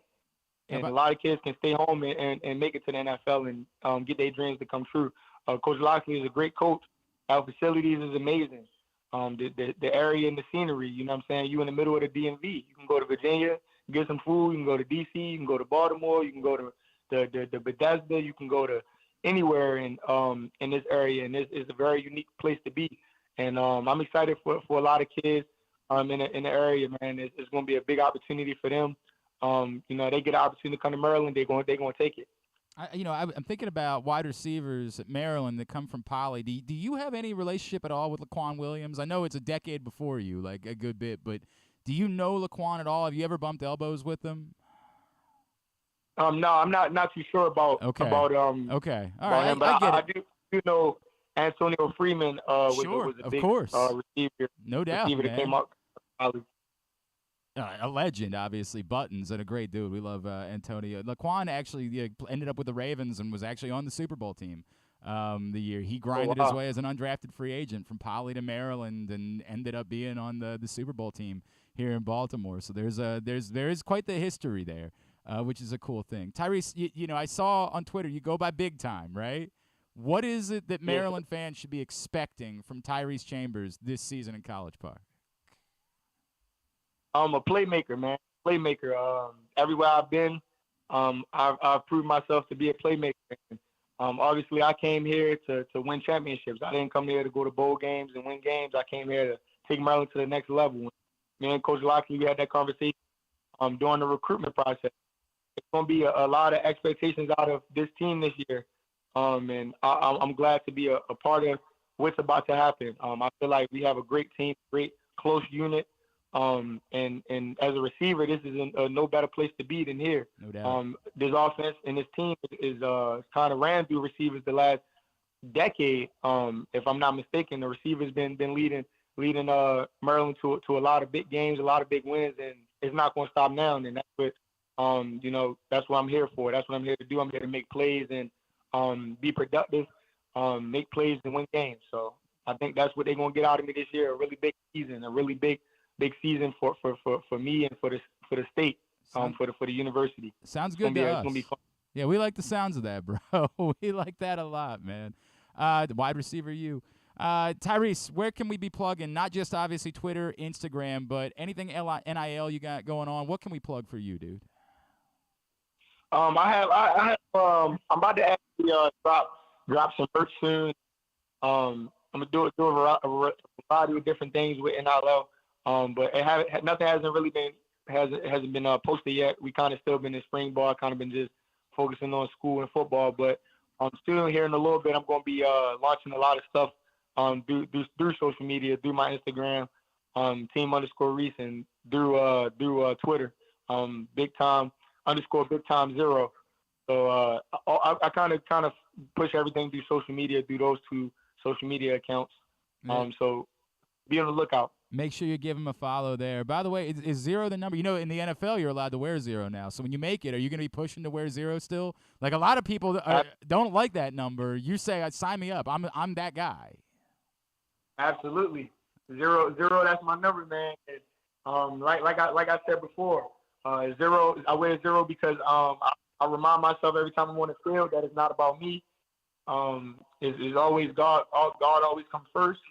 So I wear 0 because every time I come from nothing, man. I had no handouts. I had to earn everything I got. I had 0 offers coming out of high school. So that number means a lot to me, man. That number means a lot to me. That's a lot of respect for that, Tyrese. That's awesome. Dude, we'll root for anybody at Maryland, but when a Baltimore kid is succeeding at Maryland, it means that much more to us, man. So we're so happy for you. We can't wait to see what you're going to do this season. Tyrese, congratulations on becoming a Terp. Can't wait to see you out there for the spring game next Saturday and then again on into the fall. Thank you for taking the time for us this morning.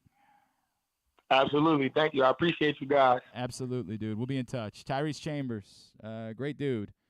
And, you guys know how we feel about that. Whenever there's a Baltimore kid that's finding success, it means that much more to us at the University of Maryland. So, for a Poly alum and a kid who legitimately has had to grind. He ran through it.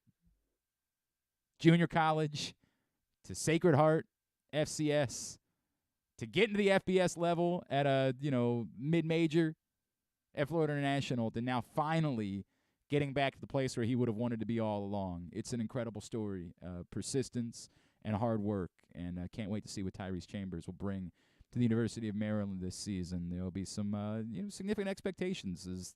Obviously, there's a lot of opportunities available right now with Maryland losing their top 3 receivers, all who are expected to go in the NFL draft in Jacob Copeland, Dante Demas, and Rakim Jarrett. So opportunities that are there for somebody to step up and become that guy. And Tyrese Chambers was very productive, 13 touchdowns over the last 2 seasons down at FIU.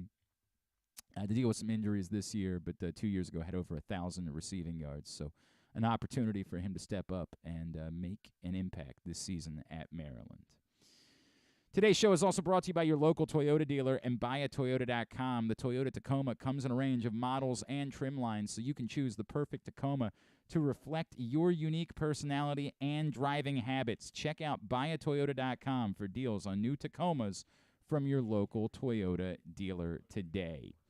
From one local kid to another this morning here on GCR, we switch gears a little bit, and we will transition into some lacrosse conversation. Mention there's some big games this week, one of which is Army-Navy on Saturday night, as the midshipmen have been hot of late, have gotten themselves right back into the mix in the Patriot League, and they look to take down their biggest rival in Annapolis on Saturday.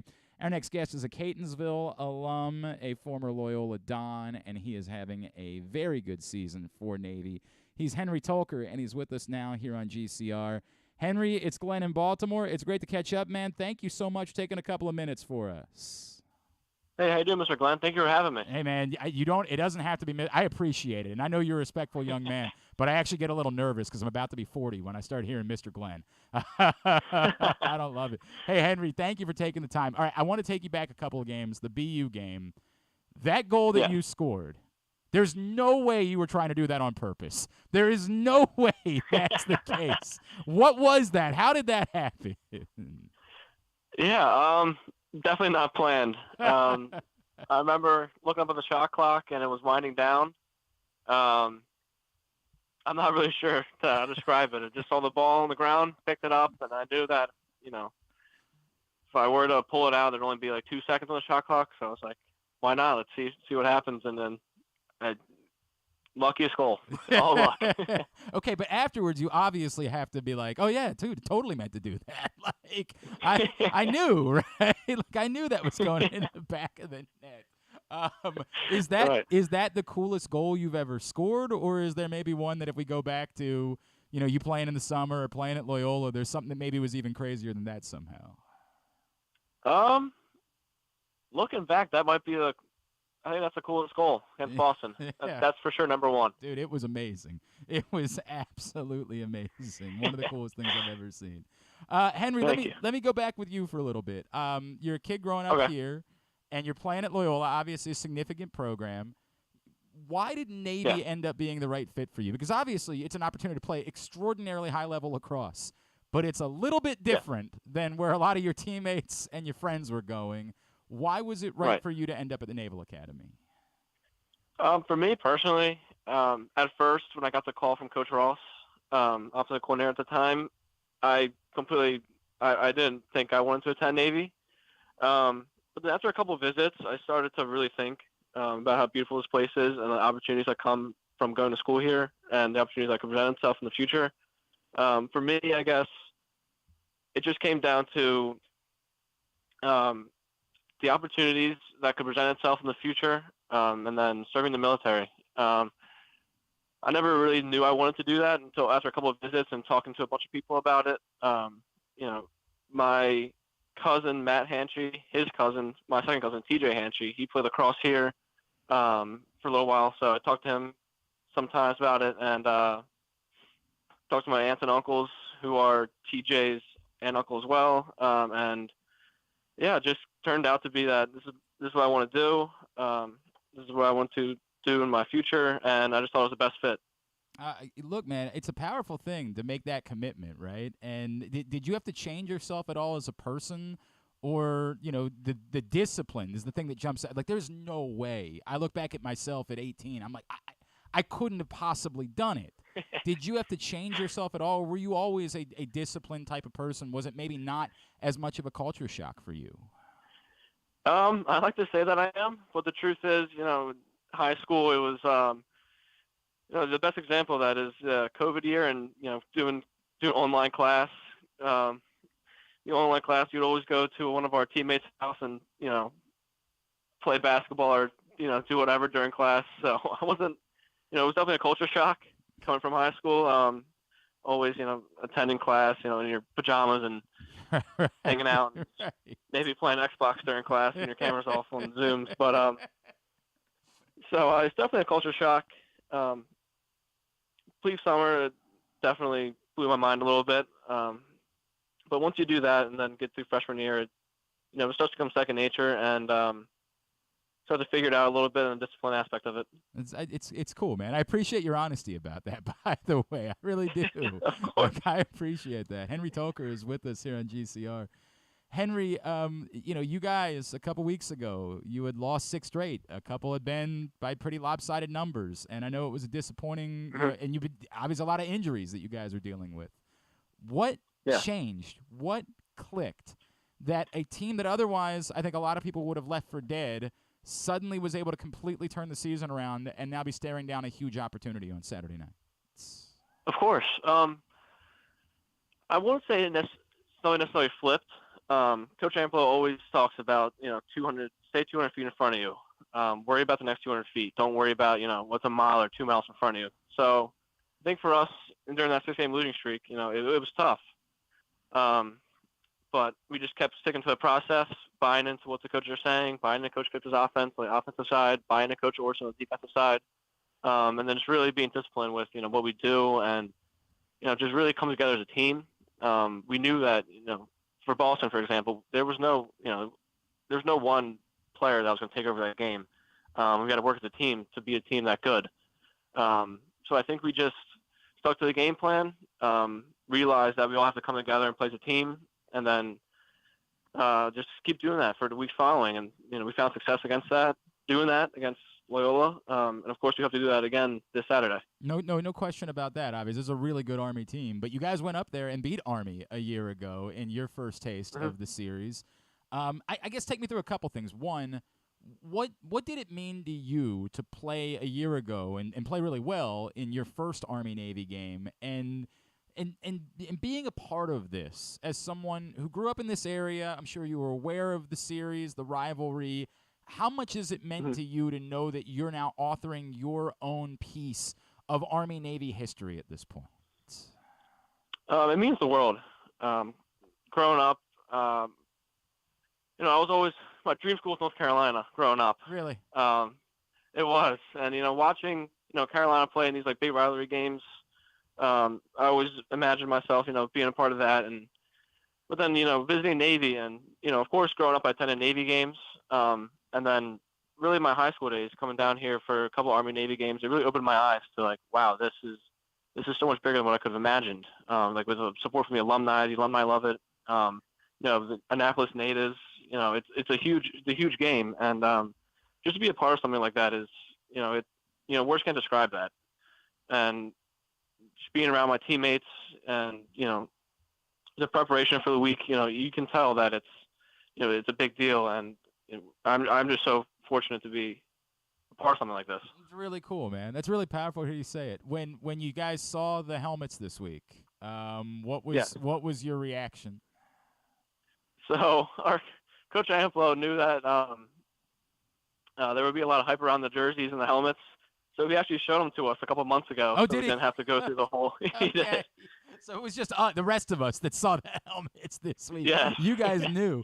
Have you already made sure that you've? So I happen to work with one of your teammates' dads who was like, dude, I was already told I have to purchase it. I have to make that happen. Have you already staked your claim for yours? I have, of course. You gotta, dude. I mean, it looks too great, right? You have to have that one. I agree. It's 100%. Do you the part that comes with that, of course, is that there is a danger in getting too hyped, getting too excited about a big game, national TV, under the lights, right? All of those things. How much do you have to measure that? And obviously it helps that you went through it a year ago and you played well and you guys won the game. But how much do you have to, guard against that during the course of this week? Like, yes, we're excited, but we can't let that get the better part of us. Right. I think that's Coach Amplo's he foresaw this happening, and so I think that's why he showed us the jerseys early and not get too overwhelmed with all the hype around it. And I think that goes back to the discipline aspect of it. Just sticking to 200 feet in front of you. I think everything circles back to that, and especially this week, just trying to not give in to all the social media noise about the game, and just go to practice locked in and do your job is what we've been harping on this week. Just do your job and stay disciplined and try to cancel out all the noise.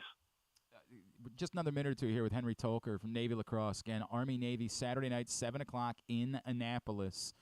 Henry, the two things that jump out at me, one, look, it's going to be difficult. If you guys don't win the Patriot League, it doesn't look like there's going to be a path in. But the way you guys have been playing recently, I know all you're worried about is Army, but do you have that confidence? Like, dude, if we can play like this, we're going to beat anybody that's in front of us.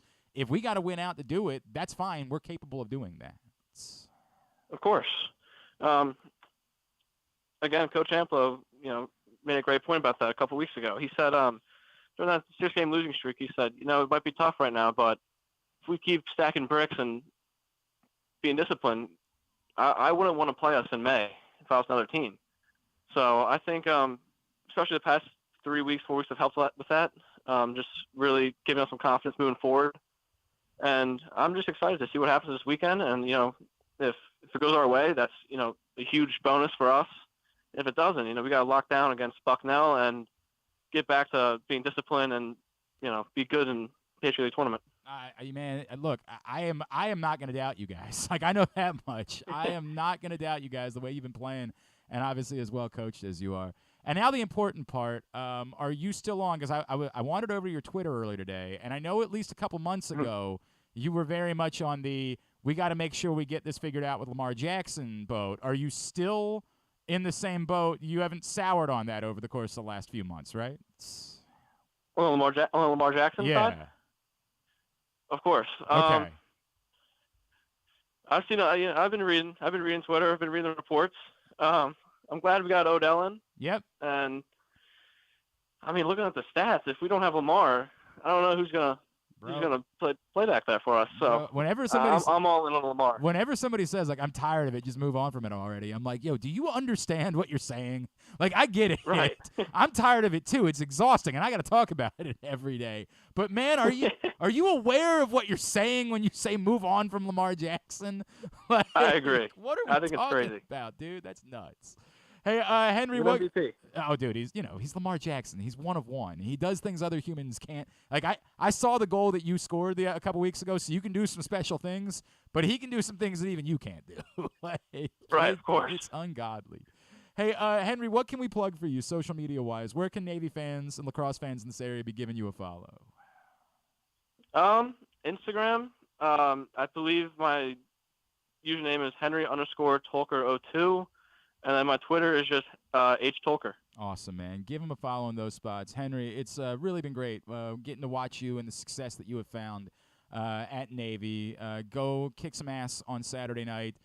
May you continue to succeed as the season goes on. Really appreciate you hopping on with us for a couple minutes this morning. Thanks so much for doing it. Thank you. Appreciate the opportunity. Thank you so much.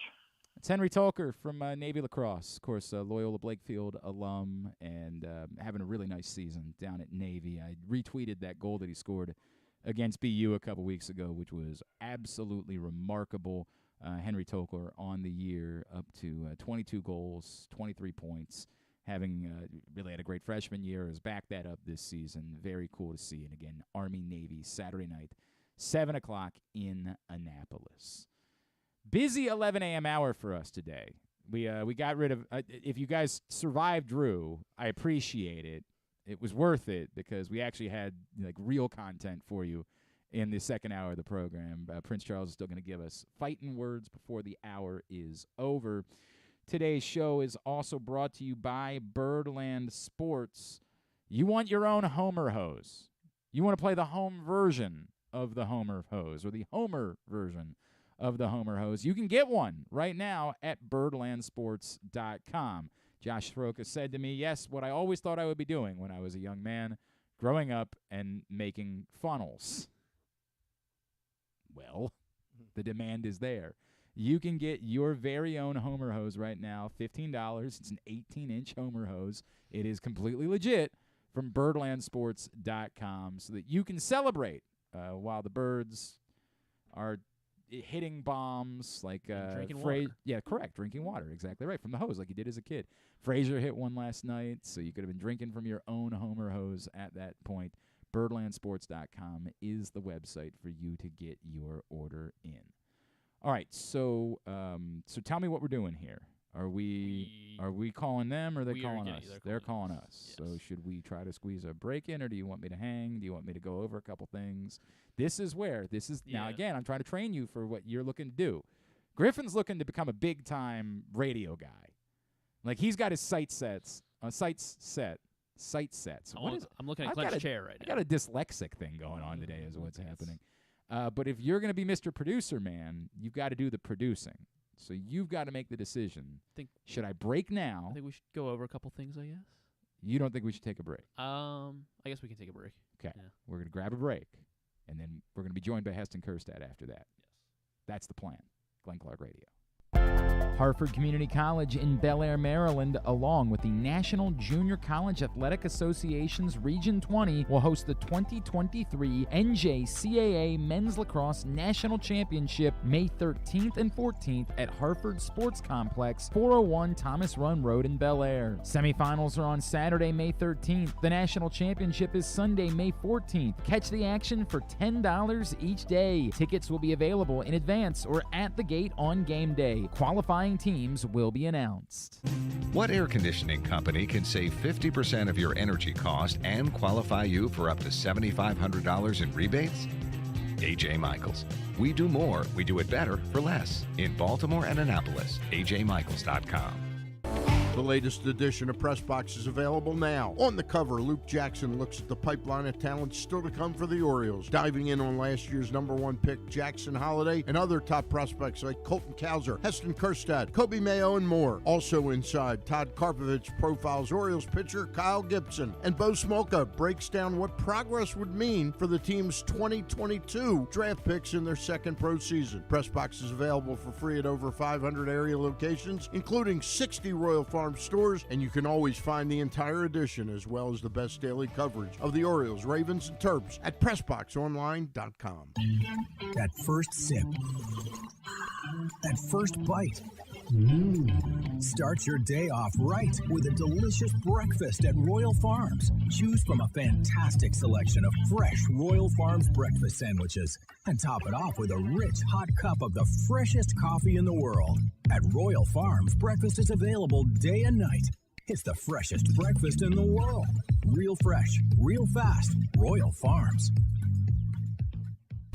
Costas Inn has been serving up delicious steamed crabs for over 50 years. Lately, the crabs you want to eat when the weather warms up have gotten harder and harder to get. So get your crab eating game plan in place. Make sure to stick this number on your fridge, 410-477-1975. Call ahead and reserve the size crabs you want. You may be able to walk in, but you may also be disappointed at the size or maybe even get shut out altogether. So call ahead, have a plan, and then arrive on your crab eating vacation. Costas also has delicious crab soup and crab cakes. The Costas Inn at 4100 North Point Boulevard. For more than 50 years, they've been satisfying crab lovers in and around Baltimore. Make the most out of every day in your Toyota RAV4. Available in hybrid or gas-only models. A RAV4 can get you where you want to go in style. Check out buyatoyota.com for deals on new RAV4s from your local Toyota dealer today. Check out PressBoxOnline.com every day to find daily winners and betting advice from Jeremy Kahn. And if you want some advice about life decisions that you probably shouldn't make, here's Glenn Clark. All right, back in here on GCR as we continue on a Thursday edition of the program. Might have to do things a little out of order. We'll see. Stan the Fan Charles, Ross Grimsley caught up with the great Mike Boddicker earlier on in the week. If you missed that, you can find it, facebook.com/PressBoxSports. Click on the videos tab, or go to youtube.com/PressBoxOnline or PressBoxOnline.com/video. And tonight, Stan the Fan is going to hook up with our buddy Ken Zales, of course, now with Fantasy Pros, to preview the NFL Draft 1 week from tonight. So you can check that out in the same locations. Here's what we'll do. I did this to Charles last night. Got to be ready to move on the fly. Got to be, you never know what's going to happen. Charles helped us out over at Stevenson last night, which was fun. So what we're going to do is we're going to start doing fighting words. And at some point, I might say, shut up. Stop. I might just throw you off your chair and say, get the hell out of there. We got other things to do right now. As we're working around Heston Kjerstad's schedule this morning. So that could happen. But in the meantime, we'll start fighting words, and we'll see where we are. We might have to pick it back up on the other side. This is testing you as a broadcast professional. Given all the circumstances you just laid to me, would you like to start with the boxing portion or everything else? Obviously, that's the big story this week. Start with that? That's the big one. So, yes, let's start there. It's about time. It's finally here this weekend. Tank, Gervonta Davis versus Ryan Garcia. I haven't even looked at the odds. The fight that's going to save boxing, they're saying, right? It's a bit over the top. I thought you said that about when. How about that? Just as we started. Literally, just as I set all that up. That's what we're coming back to, guys. Yes, that's what we're going to be talking about. Interview. That's what we're going to be talking about in fighting I will get words. the odds while we're doing that. I should have put the odds in my I do notes. have it up in front of me. It's Tank is -290, by the way, for the fight. We'll talk a little bit more about that here. That's a big number. Well, it's not as big as he normally is. He's normally like a -1,000 every other fight he's had. This is a far closer. But yes, given the fact they're two good fighters, I do agree it's a big number. We'll talk about it more in a second.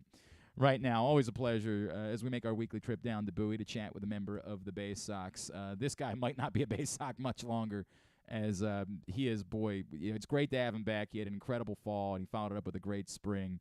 He is a former number 2 overall pick, and now a hot prospect rising through the Orioles system. Our friend Heston Kjerstad is back with us now here on GCR. Heston, it's Glenn in Baltimore. It's always great to catch up, man. Thank you so much for taking a couple of minutes for us. No problem. Thanks for having me. Absolutely, dude. It's great to catch up with you. Heston, I know we talked a year ago. It was just exciting for you to be playing baseball again. But to be able to have done what you've done, did you have any doubts when you got back on the field that you had to prove to yourself? Or did you know confidently, I'm going to be right back to being the guy that I was before I went through all of this?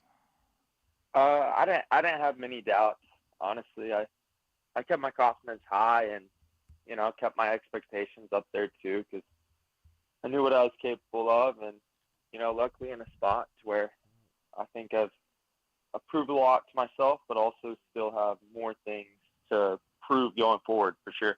So then you had the fall that you had in Arizona. What did that do for you as far as just not even confidence, because as you said, the confidence was there, but for maybe, resetting expectations for yourself after you went out there against that caliber of player and put up, the absurd numbers that you put up in Arizona? For sure, it was a good way to finish out the year and roll into an off season. There's some things out there that I got better at for sure, and some things I learned to help me continue getting better as a player that I was able to continue with the off season, to keep working on and keep improving in certain forms with my hitting. It was good for me to learn and good for me to go out there and face some high level competition just to get more at bats and play more games. Look, man, it's paid off. That's for sure. There's no doubt about that. Heston, I wonder for you, everything you've been through, obviously, you kind of have to recalibrate. But at the same time, you're also 24 years old, right? You had played collegiately. How do you measure the, want to be racing versus trying to be reasonable about still needing to, achieve things at every level in order to, kind of complete this journey? Yeah, I'm just trying to stay where my feet are. We all have a certain plan ahead of us, and we all want things to happen as soon as they can. But that's not life. You got to take things one day at a time, and the the journey is the most important part. It's why you're gonna end up where you end up, and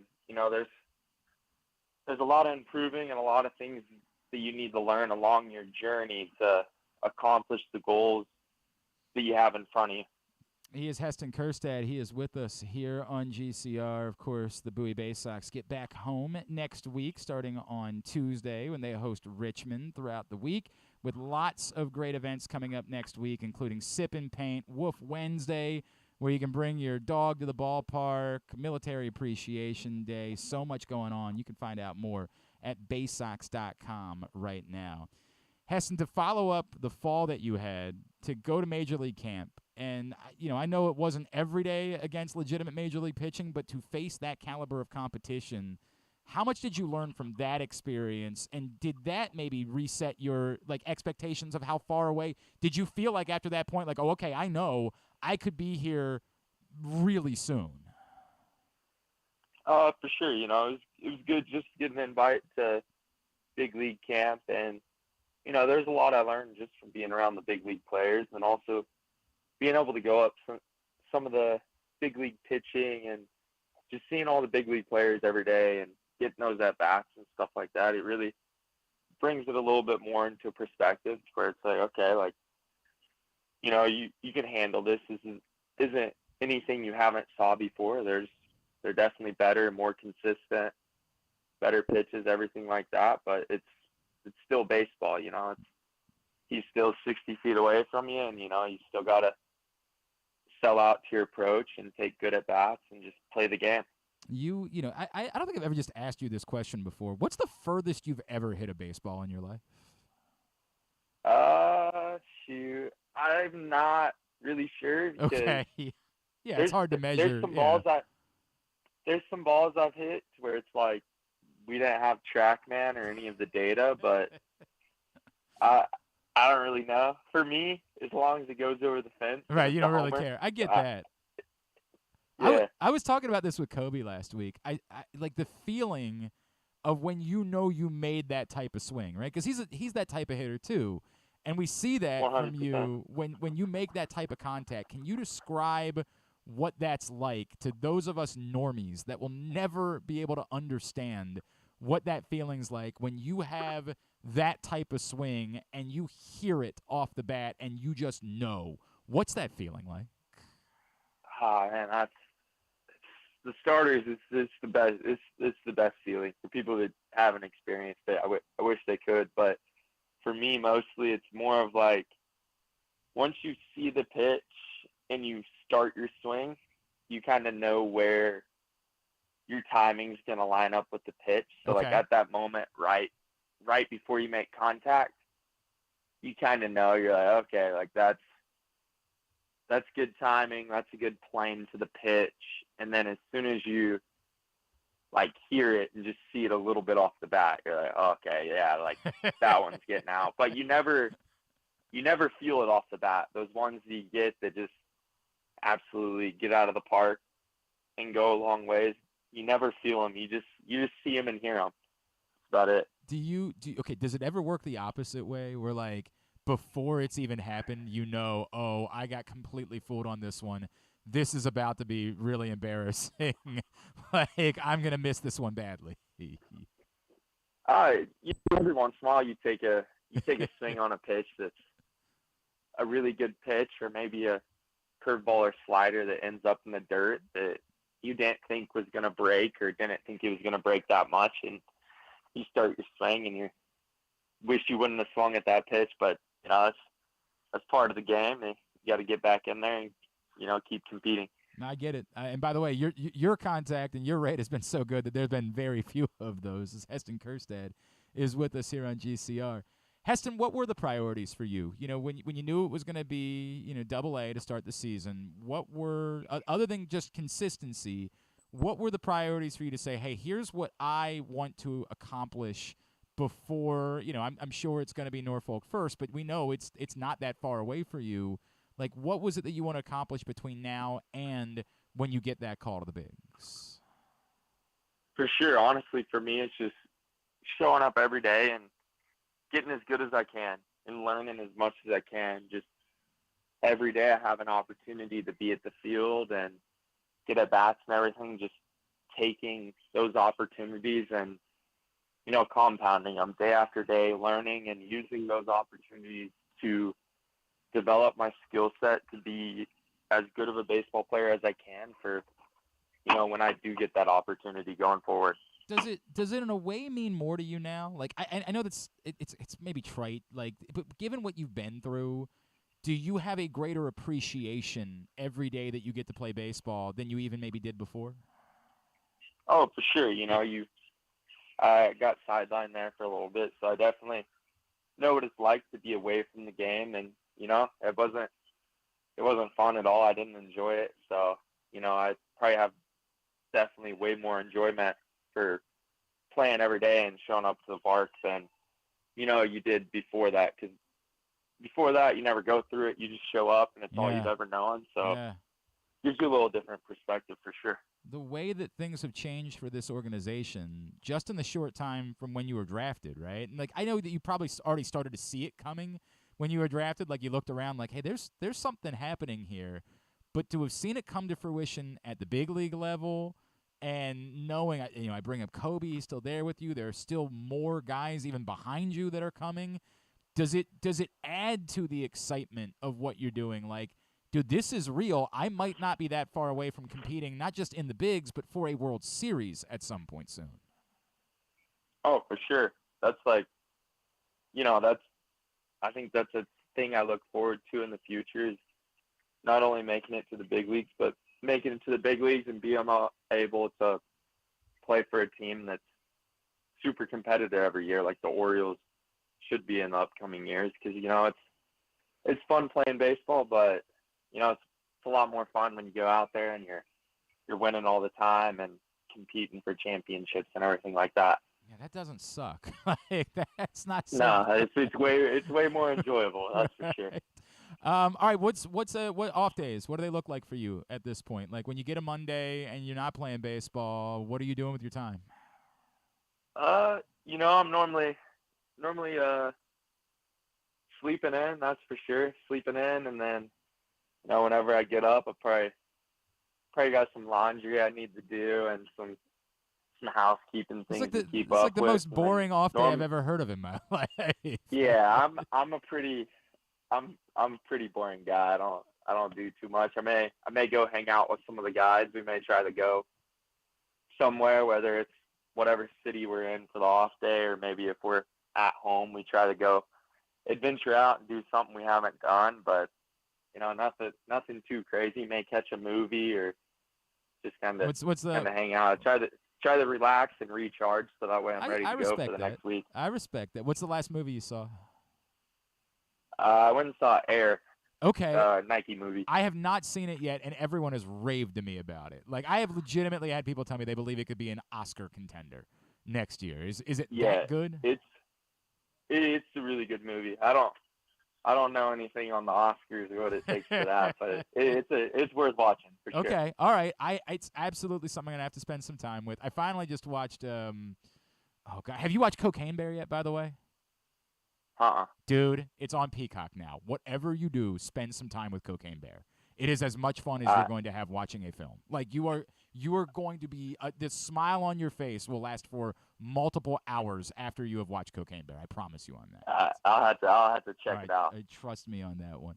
I meant to ask you this. When you were up at big league camp, was there anybody that you connected with that maybe you didn't know before that you've kind of stayed in touch with? Were you able to create a relationship? I know you've gotten to know so many of these guys, over the years, but was there anyone that you connected with during that time that maybe you didn't know as well, and that you've maybe been able to continue that connection since that point? For sure. James McCann, just because we went to the same universities, but makes all the sense in the world, right?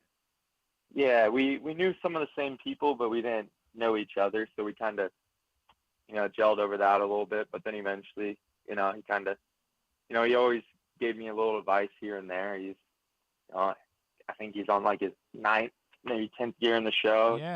Been an all-star, so he had some great advice. Just, taking care of his business and everything. Super great guy, great teammate, That's good awesome. player. So he was a good guy to be able to get some advice from and be around for camp for sure. That's really cool. Were you the type that, like, when you saw him, you had to go over and take a picture with him and send it back to somebody that you knew it would matter a lot to back at Arkansas? Oh yeah, 100%. Yeah. There's a couple people that we're buddies with that we both keep in touch with that we had to send a picture to. That's so cool, man. Like, I do that all the time, by the way, with people, and I'm like, I know this is gonna seem stupid to you, but come take a picture with me so I can send it to somebody else that I know is gonna 100%. think it's cool. For sure. That's awesome, man. Heston, I guess I'd be remiss if I didn't ask, just like how you feeling, like health-wise? Like, can you just tell me, is there anything that you have to monitor, that you have to watch out for, or is it like not even a factor for you at this point? Nah, there's nothing. Just feeling great. Don't have to keep up with anything or anything like that. Just show up to the field and play ball. That's about it. That's awesome. And kill it. Jesus, if you've been killing it. Follow Heston on Instagram. It's at Heston Kjerstad, of course, is how you can follow him. And also, of course, on Twitter, the same place. I don't know what else to say other than we can't wait till it's here. I know everybody in Bowie is enjoying you being there for as long as you can be there, because you are a lot of fun to watch. But we can't wait to see you until it's the next stop. Congratulations on everything, man. Thank you so much for hopping back on with us this morning. We really appreciate it. Sounds good. Thanks for having me. Good talking with you. Heston Kjerstad, it's been ridiculous. Like, again, it almost feels like, I hate saying it this way because you're talking about a human being, right? But, like, it feels in a little bit of a way like found money, right? Like, I think for the most part, a lot of us were concerned that it was sadly going to prove to be a pick that wasn't going to work out, and for no fault of the Orioles. I think we had accepted that at one point, that, like, boy, this stinks. It's a real shame. And now, given his production, going back to the fall to this point, it's like you're stealing another top guy in the system, and a guy that you believe can be, I don't know, maybe even better than we originally expected. Remember, like, a lot of people were down on Kjerstad being the number 2 pick, thought the Orioles had reached. The numbers right now would say it ain't a reach. It might have been a steal. And again, I get it, like, he's got to get to the major league level and prove that, and he's already a bit of an advanced age because he's 24, but good God, man, he is OPSing over 1,000. You guys paying attention to what Heston Kjerstad's doing? He's, 5 homers through 2 weeks? 5 homers. He's getting on base at a nearly 400 clip, and he's OPSing at over 1,100. Jeez, 1,100. It's insane. And I get it. It's Double-A. I'm not trying to oversell it, but it follows up him having a great spring training, a nut spring training, and that MVP performance in the fall league. This is not a fluke. This is sustained now over time for Heston Kjerstad, and there is every reason to be as excited as we once were, if not more excited, about him potentially being that middle-of-the-order bat. Like, the guy that Anthony Santander has been, like, so close to being, like, he's flirted with, at times has been, like, pretty legitimate in that capacity. This could be that bopper, big middle-of-the-order bat for the Orioles for the next, 5, hopefully longer than that. Yeah. There is so great reason to be excited about Heston Kjerstad. Again, appreciate the Baysox for coordinating that. And again, they will be back home next week. Fireworks next weekend. As always, go to Baysox.com in order to find out more. And you can win some tickets to check out the Baysox as well as all of the minor league teams in the area right now at PressBoxOnline.com/contests. 4 tickets to each of the local minor league baseball teams, plus an Easy Pass Maryland on-the-go transponder preloaded with $25 and a $50 gas card from Royal Farms to help you get around. You got to be 18 or older, and the sweepstakes ends June 14th. But get over to PressBoxOnline.com/contests right now to sign up. We do that in partnership with our new print issue, which is available at your neighborhood Royal Farms, any of those hundreds of locations around town where you find PressBox. The Jackson Holiday illustration on the cover, but it's all about the fact that despite the first group of guys getting here, the Orioles are still loaded with talent that's to come, including Heston Kjerstad and Kobe Mayo and Jackson Holiday there. So make sure you go pick that up right now at your neighborhood Royal Farms, any of those hundreds of locations around town. Okay, with all that said, back to Charles, who was giving us Fighting Words and was setting up Saturday night, the big fight out in Vegas. Like you said, big fight, probably one of the biggest fights of 2023, unless maybe some heavyweights step in later this year. But I'd say for boxing, the biggest fight this year. I think it's probably safe to assume Right. that. Which is funny. Normally, they would try to do the biggest fight of the year on Cinco de Mayo weekend. That's I think Canelo is fighting in Mexico that weekend. Okay, so that makes sense. He's fighting in Canada. So. Yeah, it makes all the sense in the world.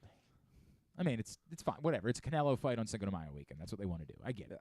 Weirdly, for whatever reason, I don't know how to explain it. It was always Kentucky Derby, Cinco de Mayo, a big boxing related Cinco de Mayo thing, and a Marvel movie.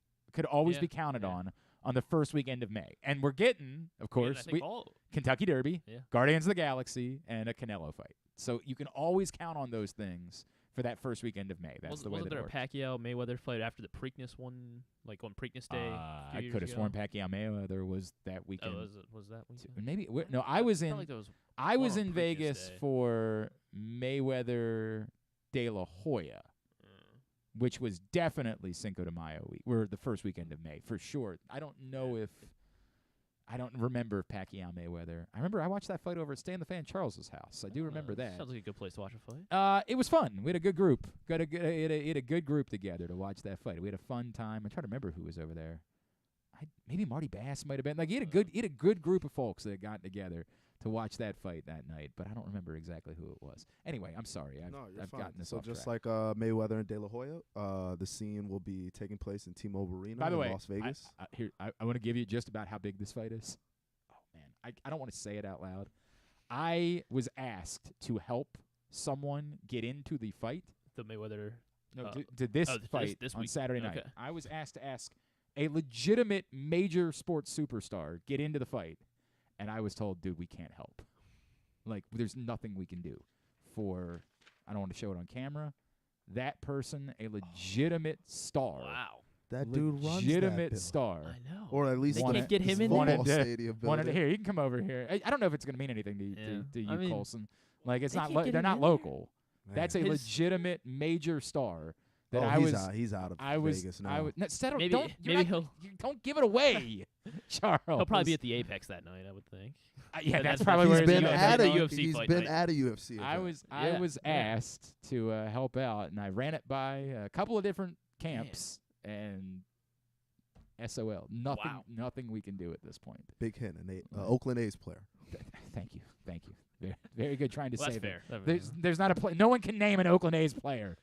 Brent Rooker. Ramon Laureano. Oh, that's true. In Baltimore, we can name Rooker. And Ramon Laureano, I guess, people might be able to name because he's got a laser. And Esther Ruiz because he's on my fantasy. Well, no, you can name that. No one else could name. I know that Kevin Smith, who played at Maryland, is the guy that Oakland they called up yesterday, pitched for Mason Miller. He was throwing like 102 in the first inning. The fans in Las Vegas will have that to look forward to in the coming years. They'll have that going for them. Anyway, sorry. Go ahead. Just available on pay-per-view via Showtime Sports. Pay-per-view ends at 8. Begins at 8 p.m. Eastern Time, 5 p.m. Pacific, and it's priced at $84.99. Yeah, that's extraordinary. I will not be. So I haven't decided what I'm doing because I was hoping that a certain place that I like to go to watch fights. Is the B-Dubs in White Marsh? Well, I was hoping the place next door to that is where I like, because it's not quite as crowded. Yeah. Like I've noticed that because it's a bigger space, right? It's never quite as crowded as the place your place that you referred to. Neither one of these places spend money with us, so I don't try to give them a whole lot of. They both have a B and a D in their name. Yes, that's also true. Wait. Well, they nickname. do. Yeah. I get it. I get what you were trying to say there. So I don't know though. Like they always show the UFC fights, but I don't know if they're showing this fight or not. And believe it or not, it's not the most coordinated website to try to get that information from. So I am in the market for somewhere to watch the fight on Saturday night. If you're looking to go out, I would be willing to join you. Because there is no chance that I am spending $85 on come up to Manchester, hang out with me. Where are you ordering it? I don't know if we're gonna order it, but where are you getting it? Where are you getting $85 from? Wait. If you're asking if I want to come up in divvying it up. If you're ordering it, that's a different conversation. I'm just not gonna come up and watch your stolen. Like I'm not doing. Dude, I'm not sure yet. We're still in the fight. Why don't you come up and hang out with us? We don't have a concrete plan yet. So aside from the pay-per-view price crippling our wallets, both fighters have upped the stakes significantly.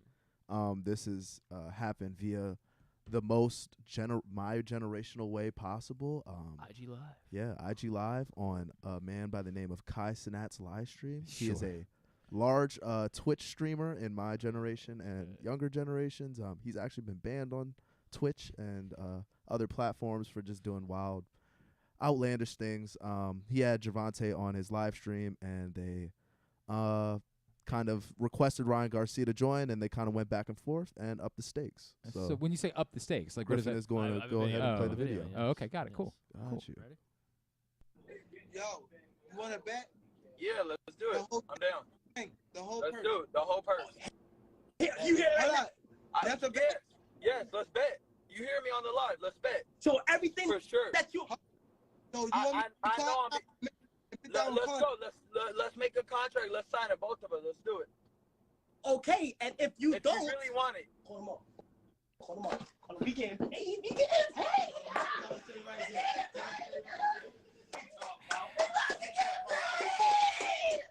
All right, I have. You sure? Yeah, Ryan, are you sure? I have some. I don't speak twice for myself. Like when I say I don't believe this is legit. Right. Like I want to be careful about that. What I don't believe, one, is that they have like you can say, hey, well, you agreed to that.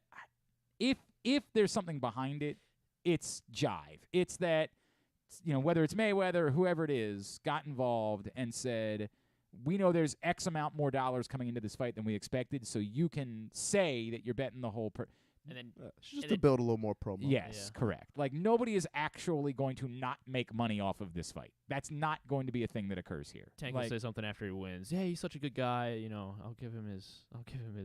Part of his. I don't think that would be what it is. But they're gonna they'll be made whole in the process for doing something like this because whoever it is that's behind it, whether it's another sponsor, I don't know enough about this world. There's no chance there's actual legitimacy to the idea that somebody is going to not make money off of this fight. Not going to occur. But I get it. It worked. It got the attention that it wanted. It was effective. So I get why it is they would try to suggest something like that was happening. We're gonna watch Damian Lillard's breakdown. It's the next video, dude. I think I'm good. No, I think I'm good on that. Yeah, all right, so we'll move on to a recap and preview. Well, hang on, no. It's the big thing this week. So the other couple things that you should know. I don't think that the actual pay-per-view card is going to include Truck Simpson's fight. I don't believe. So Lorenzo Truck Simpson, who's been a guest on the show a few times over the years, is a Baltimore fighter, is on the undercard. It was something that Leonard Ellerby mentioned last week. I don't believe, like on the list of all of the fights, it's listed really far down. Like it's listed. And I was seeing somewhere it's supposed to shift from DAZN to Sports Showtime. 8th. Yeah, that makes sense because in order to make all these parties work, so maybe his fight's on DAZN and then the pay-per-view. So if I just don't, there's 10 fights listed on the card and it's the 8th of the 10 fights that are listed on the card. So I'm just going to guess they will not be on the pay-per-view. Or it'll be on at 5 p.m. Right, but the pay-per-view normally only is like the last 4 or 5 fights, something like that, for the pay-per-view. Well, it usually goes by hours, so however they can squeeze in their time slot. They don't. They just typically pick a certain. These are the fights. We put them on the pay-per-view. Everything else is streamed or just is only for the people that are in the arena, whatever it is. It's sort of like the way the UFC will put the funny part is they'll put the prelims on ESPN. But even aren't there still some prelims that are only available by ESPN Plus? Yeah. So like the way the UFC pay-per-view works, they usually do the early prelims or ESPN Plus. Then they go to ESPN or ESPN2 for the prelims, which is like 4 fights, and then there's 5 fights on the main card. Correct. Yeah. And so it's not all that dissimilar in boxing. So I don't know if the Lorenzo Simpson if that fight will be on DAZN. I'll look for that here in a second. But that's significant, obviously, as well. And then I was trying to look at the odds and figure out what I would bet, right? So, like, if you're going to bet Tank, you're probably going to bet him by knockout, right? Like, that's just he's a knockout artist, despite his size. Like, that's what he is. That's minus 145 for knockout. Points would be plus 550. Is it fair to say Garcia by points is probably more likely or a more safer bet? Than Tank by knockout?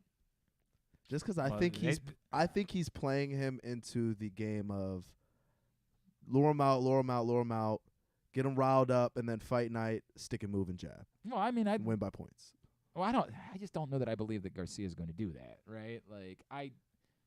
He can talk a game, but everyone says how he's this high IQ fighter. We might see that high IQ work out in his benefit because he knows not to step in the fire.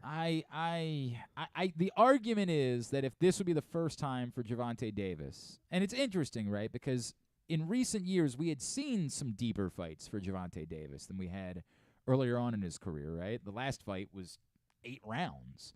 The fight before that, there had been one that got all the way to the 12th.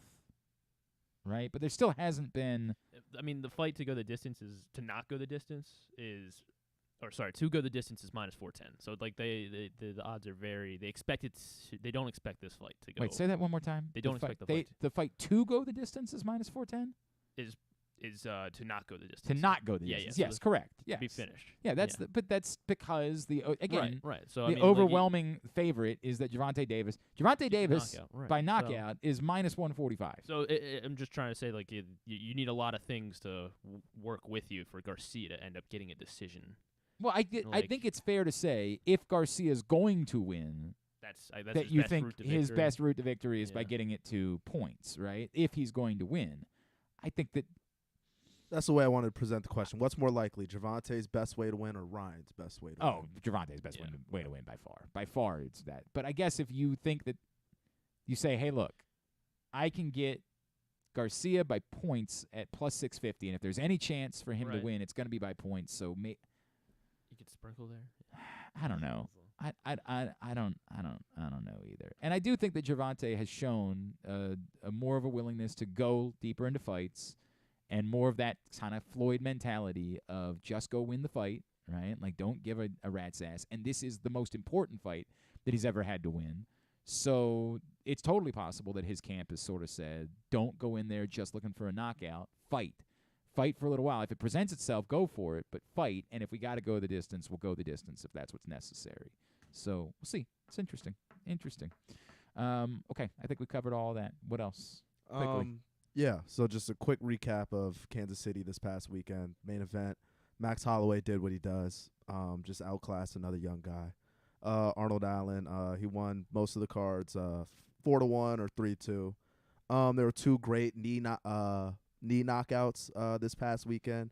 Edson Barboza, fan favorite, he vanquished a young contender as well. And also Brandon Royval, who's a young up-and-coming flyweight, he got a great knee knockout against another up-and-coming flyweight, Mateus Nicolau. There was a little controversy there. That fight was on the undercard. Doing too much. Got you. I love you. Doing too much. I know you care. Nobody else does. All right. Next, we got to move. Moving on to this weekend, the main event is Sergey Pavlovich and Curtis Blades. And my final thing that I had, have you guys ever heard of an ape index before?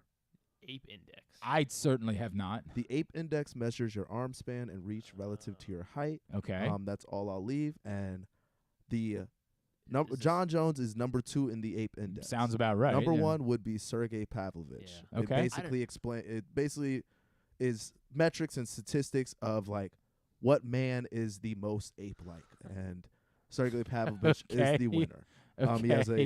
He has the same reach as John Jones, but an inch shorter. And actually, if one of the fighters who has a negative ape index, he's 1 of 10, is Max Holloway, who was this past weekend. Is there a thought that Pavlovich he wins this fight, then he gets Jones if Jones beats Miocic? Yes, this is a very high level fight. Pavlovich 17-1, Curtis Blades 17-3. I'm pretty sure. Curtis Blades is an amazing fighter himself. I'm shocked. I'm really that he's not favored. sure who's going to win. I'm shocked that Blades is favored. It's just his pedigree. Okay. Yeah. Pavlovich is plus 150. Pavlovich has 5 straight first round knockouts. Yeah, he's and number they're all 1. UFC fights. He's number 1 in knockdown efficiency and number 1 in significant strikes per round. And he's got the shortest time in the octagon per fight. Yeah, he just mows guys down. I mean, Derek Lewis tied to Tuivasa his last 2 knockouts, and I mean he shows that he doesn't get hit. I mean, he obviously made them look like bar fighters. It'll be interesting to see if Blades, I guess, survives the first round and then what happens after that, because Blades has shown that he can wrestle. But this is basically the only option after a Miocic fight, right? Like, there's not really another. There's nobody that could come. Well, short of if somehow they get a deal done with Francis, right? Yes, like as soon as Francis gets done, he's immediately in there. Well, but I just don't know if that's ever going to happen, right? Francis is legitimately boxing, correct? Like, that's actually happening, right? Last time he talked, last time he talked, that's what BKFC. he better. There was talk with him somebody. Maybe working with Paul and PFL. But I would say with this fight, with Pavlovich and Blade specifically, this is one of those, even if you're not even a fan of combat sports, you walk by the TV and you're like, who are these large grown men just making each other bleed? But this isn't an ESPN card. This is a plus card, right? Yeah, it is a plus card. It's a plus card. Yeah, full the entire card, prelims and main card. Yeah, it's not a pay-per-view, but it's just a plus card. Yeah. Okay. But this fight should happen, I guess, right around 9 o'clock. So right before the tank fight. Yeah. So it's one of those, if you got ESPN Plus and it's you're struggling with the stream, maybe Showtime. I don't know. If they're at a point in the Showtime card where it's two guys you By don't struggling know. with the stream, you mean to get the illegal stream that you're going to be watching the fight on. That's what you're trying to refer to? I mean, like maybe Showtime has an issue. Yeah, I don't think that's what you're referring to. I think you're I would referring to definitely something nod this fight over any fight on the Showtime card other than Davis and Garcia. All right. Very good. Thank you. When we come back in, we'll get a tidbit and tuba to wrap up the day. It's Glenn Clark Radio. Hartford Community College in Bel Air, Maryland, along with the National Junior College Athletic Association's Region 20, will host the 2023 NJCAA Men's Lacrosse National Championship May 13th and 14th at Hartford Sports Complex, 401 Thomas Run Road in Bel Air. Semifinals are on Saturday, May 13th. The National Championship is Sunday, May 14th. Catch the action for $10 each day. Tickets will be available in advance or at the gate on game day. Qualifying teams will be announced. What air conditioning company can save 50% of your energy cost and qualify you for up to $7,500 in rebates? AJ Michaels. We do more, we do it better for less. In Baltimore and Annapolis, ajmichaels.com. The latest edition of Press Box is available now. On the cover, Luke Jackson looks at the pipeline of talent still to come for the Orioles, diving in on last year's #1 pick Jackson Holliday and other top prospects like Colton Cowser, Heston Kjerstad, Kobe Mayo, and more. Also inside, Todd Karpovich profiles Orioles pitcher Kyle Gibson, and Bo Smolka breaks down what progress would mean for the team's 2022 draft picks in their second pro season. Press Box is available for free at over 500 area locations, including 60 Royal Farm stores, and you can always find the entire edition as well as the best daily coverage of the Orioles, Ravens, and Terps at PressBoxOnline.com. That first sip. That first bite. Start your day off right with a delicious breakfast at Royal Farms. Choose from a fantastic selection of fresh Royal Farms breakfast sandwiches and top it off with a rich hot cup of the freshest coffee in the world. At Royal Farms, breakfast is available day and night. It's the freshest breakfast in the world. Real fresh, real fast. Royal Farms. Costas Inn has been serving up delicious steamed crabs for over 50 years. Lately, the crabs you want to eat when the weather warms up have gotten harder and harder to get. So get your crab eating game plan in place. Make sure to stick this number on your fridge, 410-477-1975. Call ahead and reserve the size crabs you want. You may be able to walk in, but you may also be disappointed at the size or maybe even get shut out altogether. So call ahead, have a plan, and then arrive on your crab eating vacation. Costas also has delicious crab soup and crab cakes. The Costas Inn at 4100 North Point Boulevard. For more than 50 years, they've been satisfying crab lovers in and around Baltimore. Make the most out of every day in your Toyota RAV4. Available in hybrid or gas-only models. A RAV4 can get you where you want to go in style. Check out buyatoyota.com for deals on new RAV4s from your local Toyota dealer today.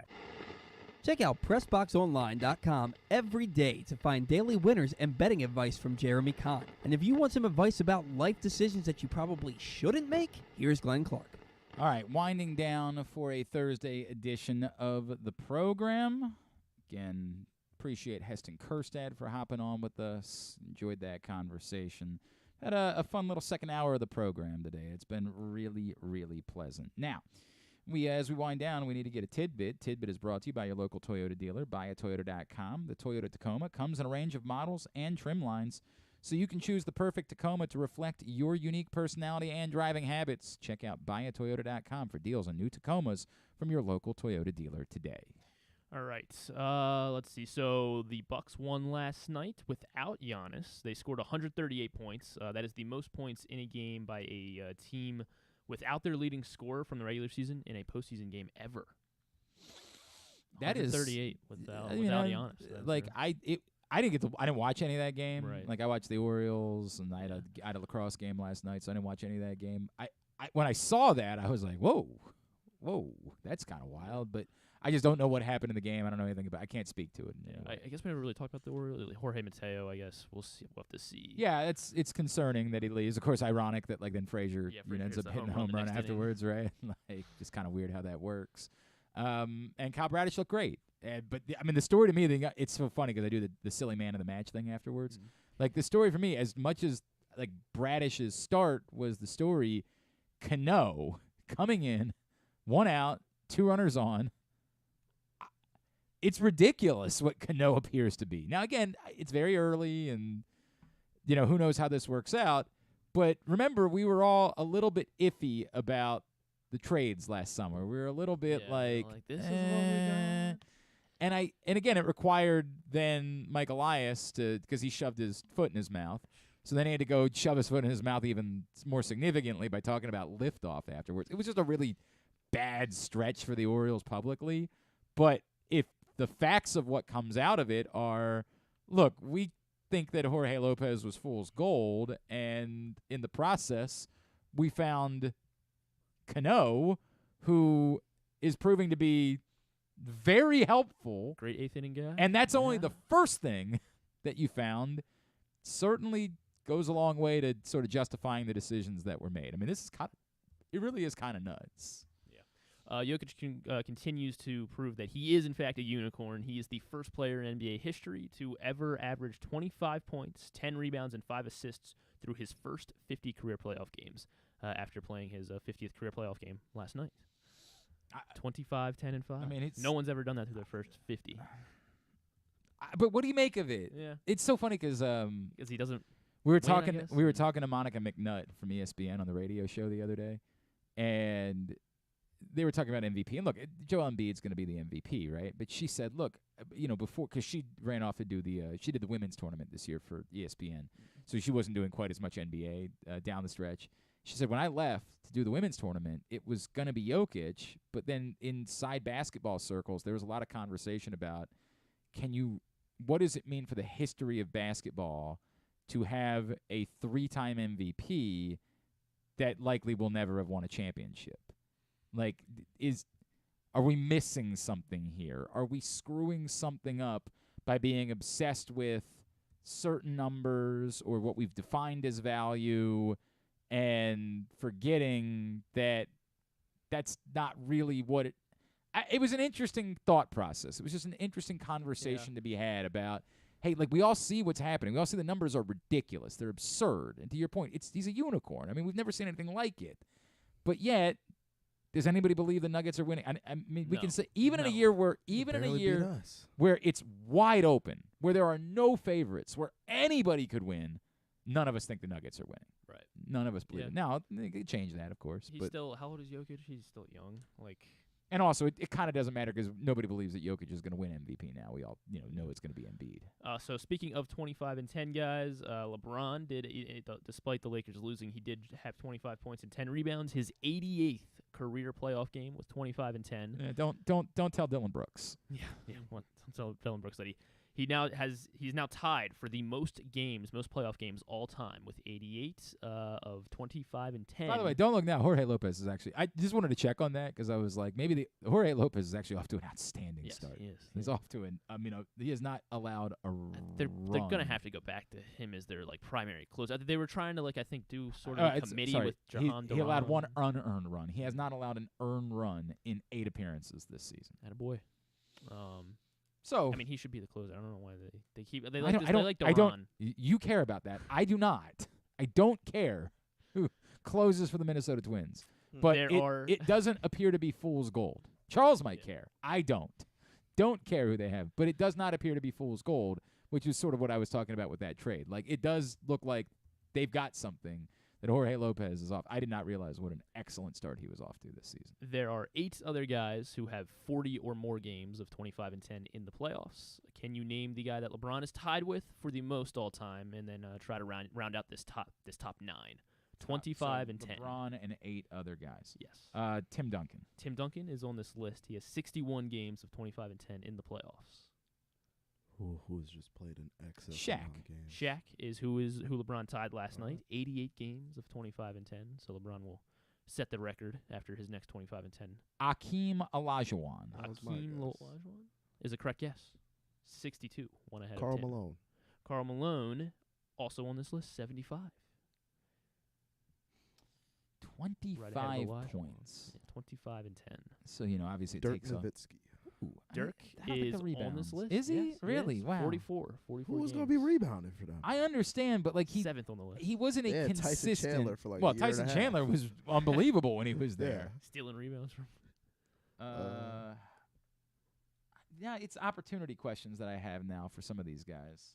LaMarcus Aldridge. I might be stretching. Yeah, on I that. don't That think- is a bit I of a don't think that stretch. I one. don't see him on here. Less than 20 for him. Let me throw in. I'll still try Garnett. Garnett Good is one. not in the top 9. Okay. He has 22. Okay, I mean Yeah. David Robinson. David Robinson also not in the top 9. 25 for David Robinson. What's the cutoff? Looking for 40 or more. 40 or more. Yeah. How about Alonzo Mourning? No, not Alonzo Mourning. Patrick Ewing? Patrick Ewing, 30. Not in the top 9. I got to go back. Kareem Abdul-Jabbar. Kareem Abdul-Jabbar is 3rd on this list, 85. I was going way too modern Yeah. here.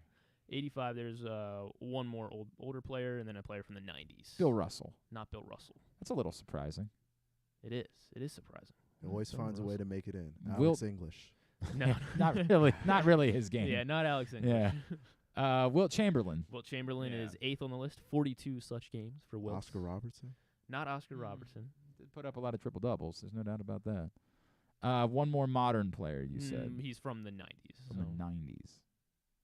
From the 90s. Yes. From the 90s and had 41 games of 25 and 10 in the 41 playoffs. games. It's not Sean Kemp, is it? That was gonna be It is mine. not Sean Kemp. Chris Webber? Not Chris Webber. Man. I mean, Dikembe Mutombo didn't score like that. No, not Mutombo. Oh, boy. You're going to laugh, but he used to score a lot. Charles Barkley. It is Charles Yeah, Barkley. people forget Charles he used to Barkley be a is 90. scorer. Yep. Yeah. Like, you just think of him as a, defender and a bruiser and- rebounder, right? But, like, he did. Remember, he's only 6'3" or whatever. Like, he's not. It's. You want to talk about unicorns. Like, that's one of the most. The Charles Barkley basketball story, because we just think of him as a pop culture figure, never gets told enough. He's a great player. And it was a side story in The Last Dance that you were trying to Yeah. explain from the 93 finals. But, like, it is very difficult to explain Charles Barkley, the basketball player, to anyone that didn't live it. It is a weird, like, there was a time where he would shoot three-pointers. Like, it's difficult to explain. I guess Draymond Green is probably the closest thing that we could have to a Charles Barkley. But Draymond's Wild, man. not gonna. I can. Well, we're not try gonna to see it. find out. We're not gonna see it The tonight. two guys tied. There are two guys tied for 39 games. Kevin Durant and Larry Bird. I was hoping you guys would name them. That's why I used that cutoff, so I could be like not on the list. Oh, But Larry yeah, Bird I and guess- Kevin Durant are right there. I mean, I guess it would have made sense to guess those guys, too. Yeah. Yes, I guess those would have been very logical guesses. Yeah. the 25 and 10 most Charles games Barkley for those story guys. is so difficult to explain to everybody. It's just really, really hard to explain what Charles Barkley was to anyone because, again, you think of him as a rebounder, but he was a legit scorer for a good part of his Draymond life. has one playoff game in his career with 25. Well, and yeah, I 10. mean, and that's the difficult part. Like, Barkley was a far more effective scorer. Like, but by size, like, it's explaining how Charles Barkley was able to do what he was able to do at his size is the far more difficult part of the story. Like, how do you explain? He was 6'6", but I don't know what he really was. A lot of people tell you he was really 6'3". Whatever he actually was, to explain how he became a dominant rebounder, but then also, it's wild. It's wild, man. It's wild. It's a crazy story. All right, good. That was a good tidbit. That was a good one. Tidbit was also brought to you today by PressBoxOnline.com/offers. Right now, get up to $1,000 in a deposit bonus match plus a $50 free bet with DraftKings. But the only way to get that is to go to PressBoxOnline.com/offers. Click on the link and sign up that way. Tubular is brought to you by A.J. Michaels, expert and award-winning A.J. Michaels. Heating, AC, plumbing, and home performance will improve your home's energy efficiency and comfort levels. AC season is coming up fast. New rebates and discounts are available. More at ajmichaels.com. No Orioles tonight, but lots of playoffs. TNT for Sixers Nets Game 3 at 7:30. Kings Warriors Game 3 with no Draymond at 10. NBA TV for Suns Clippers Game 3 at 10:30. From my reportings, it looks like you can sign in with your TV provider to watch it if your cable package But through what app? The NBA app. The NBA app will let me watch an NBA TV game. Yeah. All right, I'm gonna need. Unless you need there might be an NBA TV app, but this is what I assigned you with today. Right. This was your task, Charles. All I could find was I need to be able to know that when I go home, NBA I know a TV. site. I know a site. I'm not. Whatever you guys are doing on the dark web, dog. I'm gonna let you. I'm gonna show up. I'm gonna show up to Griffin's to watch the fight, and he's gonna be like, "Yeah, you ever ate dog before?" That's what we have to do to get through. No, I'm not. We're not. We're not. I'm sick of just thinking about that, you jerk. I'm not doing that. I'm not. We're going to I'm going to a place of repute. That's what I'm going to do to watch the fight. Anyway, ESPN tonight, Lightning Maple Leafs Game 2 at 7, Kraken Avalanche Game 2 at 9:30, TBS Rangers Devils Game 2 at 7:30, and Jets Golden Knights Game 2 at 10. MLB Network Twins Red Sox at 1:30, if you want to see Jorge Lopez maybe. Angels Yankees at 4:30, Dodgers Cubs 7:30, Mets Giants 10:30. Round 1 of the Zurich Classic at 3 on the Golf Channel, Impact Wrestling at 8 on Access TV. Non-sports highlights. A couple. Jake Gyllenhaal will be on Jimmy Kimmel. His new movie, The Covenant. It's like a war movie. Yeah. Which it's a Guy Ritchie movie, isn't yes, it? Yes, it is. So it's Guy Ritchie's The Covenant.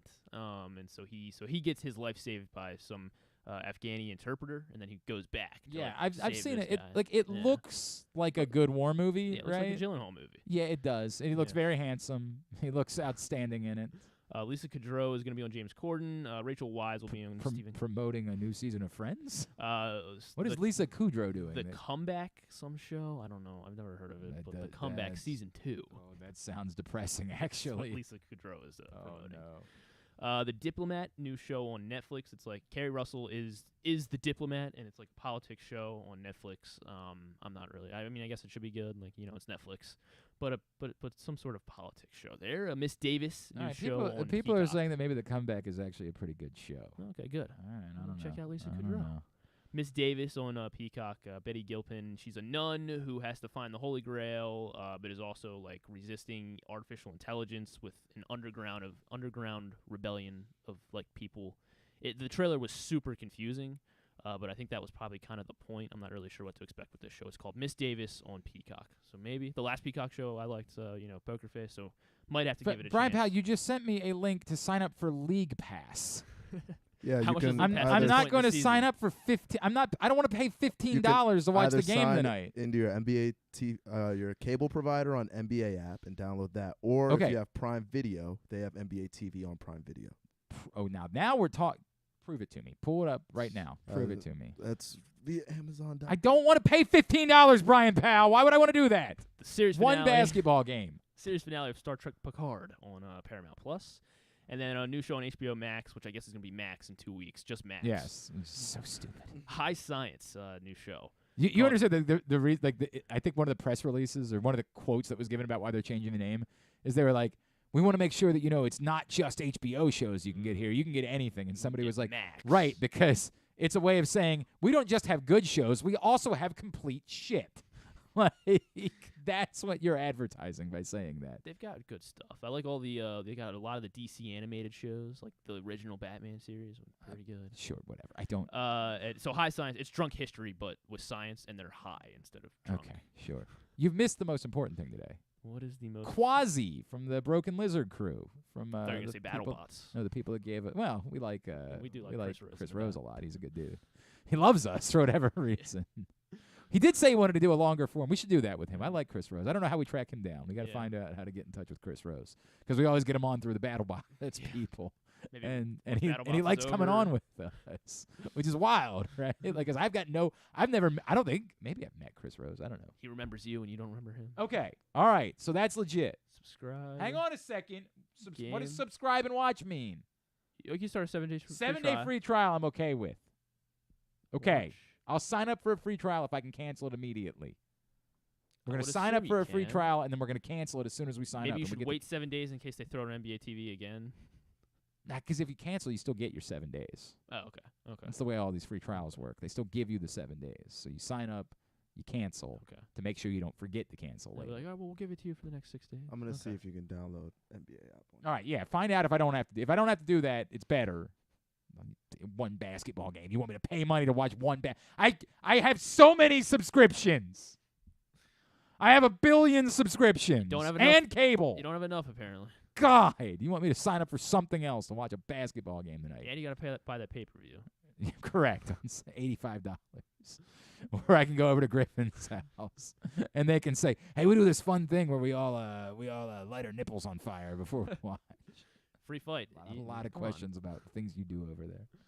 All right, very good. Thanks today to Drew Forrester, I guess. Thanks also to Henry Tolker from Navy, Tyrese Chambers from Maryland, as well as to Heston Kjerstad. We'll get all of it up in the greatest hits section of the Oh, my God, it's so good. tab at glennclarkradio.com. That was not a very inspired. Oh, my God, it's so good. Yeah, I don't know what that was. I didn't feel it. Tomorrow, Stan the Fan will be here. We're going to talk to the pitching ninja, the elusive Rob Friedman. I don't know anything about Rob Friedman, but we all see his videos all over Twitter. Why did he get to become the pitching guy? Why is that the case? I think he started it like right before like the COVID season. So like he like started doing. But I don't what know. is what are his qualifications? Is he just a guy? Am I going to regret this? Is my I don't question. think so. He does a lot of good stuff. Well, I know he's on like the he's Twitter involved and with the Peacock YouTube. and he's involved with like Fox. I want to say like the other people have put him over. This Mm-hmm. I remember there being a guy that became like the quarterback guy on Twitter, and I kept saying like, what are his qualifications that we've made him the quarterback guy? And I'm pretty sure he disappeared from Twitter about as quickly as his Cian or something like that. And like somebody said you should put him on the show. I was like, well, what? How is he qualified? Like, what gives him the qualification to talk about the quarterback position? Did you spell his first name? It's Cian. And he was just, it was like the quarterback whisperer or something like that on Twitter. And everybody put over his quarterback work. And no one ever told me why he was qualified to be a quarterback expert of some sort. And I never, like, in my life, never got that. Hang on a second. I'm going to find the guy. Not Cian Collins. No, Fahey. Fahey. I don't remember this guy. Dude.